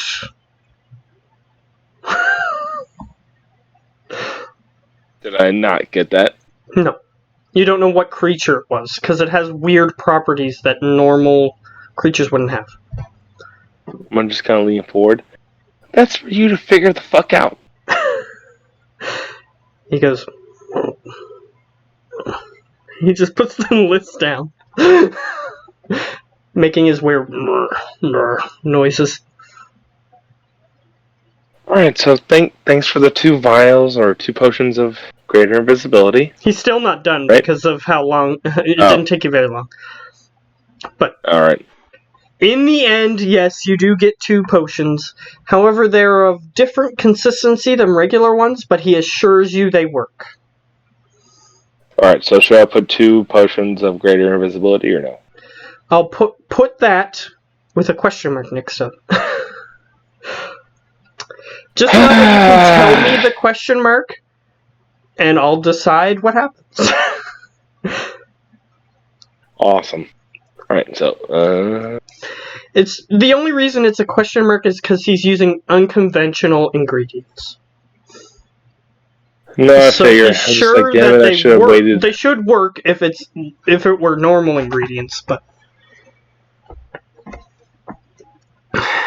with this weird goo, it might not work properly. But he doesn't say that. But No, because he's smart. He knows I'll hurt him. technically, this character could also make bombs and stuff too. But That's what also is scaring me slightly, is just like, what's going on? Oh, he put nitrous in that one. Oh! And then just blow up and just... you just drink it and you're like one of those things from the movies where the guy just explodes randomly. Exactly. That was the like, oh, I'm done. Kind of like the Scanners movie, except it's your whole body and not your head. Just your head. Yeah, it's like right in the middle. So like, there's a blowout on the left side. The torso goes like, and yeah, no, not fun. Yeah, the weird practical effects in the older movies, too. So you can tell that they switch out the regular person for something else. A dummy. Yeah. Yeah. And then way. yeah, at that point, the only other thing that if I can do is just try to see if what we have in camp and with the what the hell is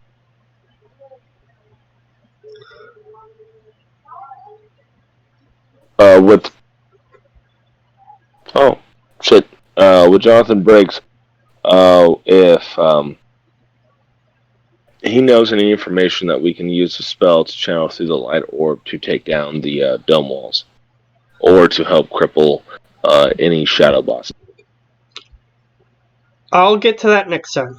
Because hopefully next time it will be the end of the month. So It should be.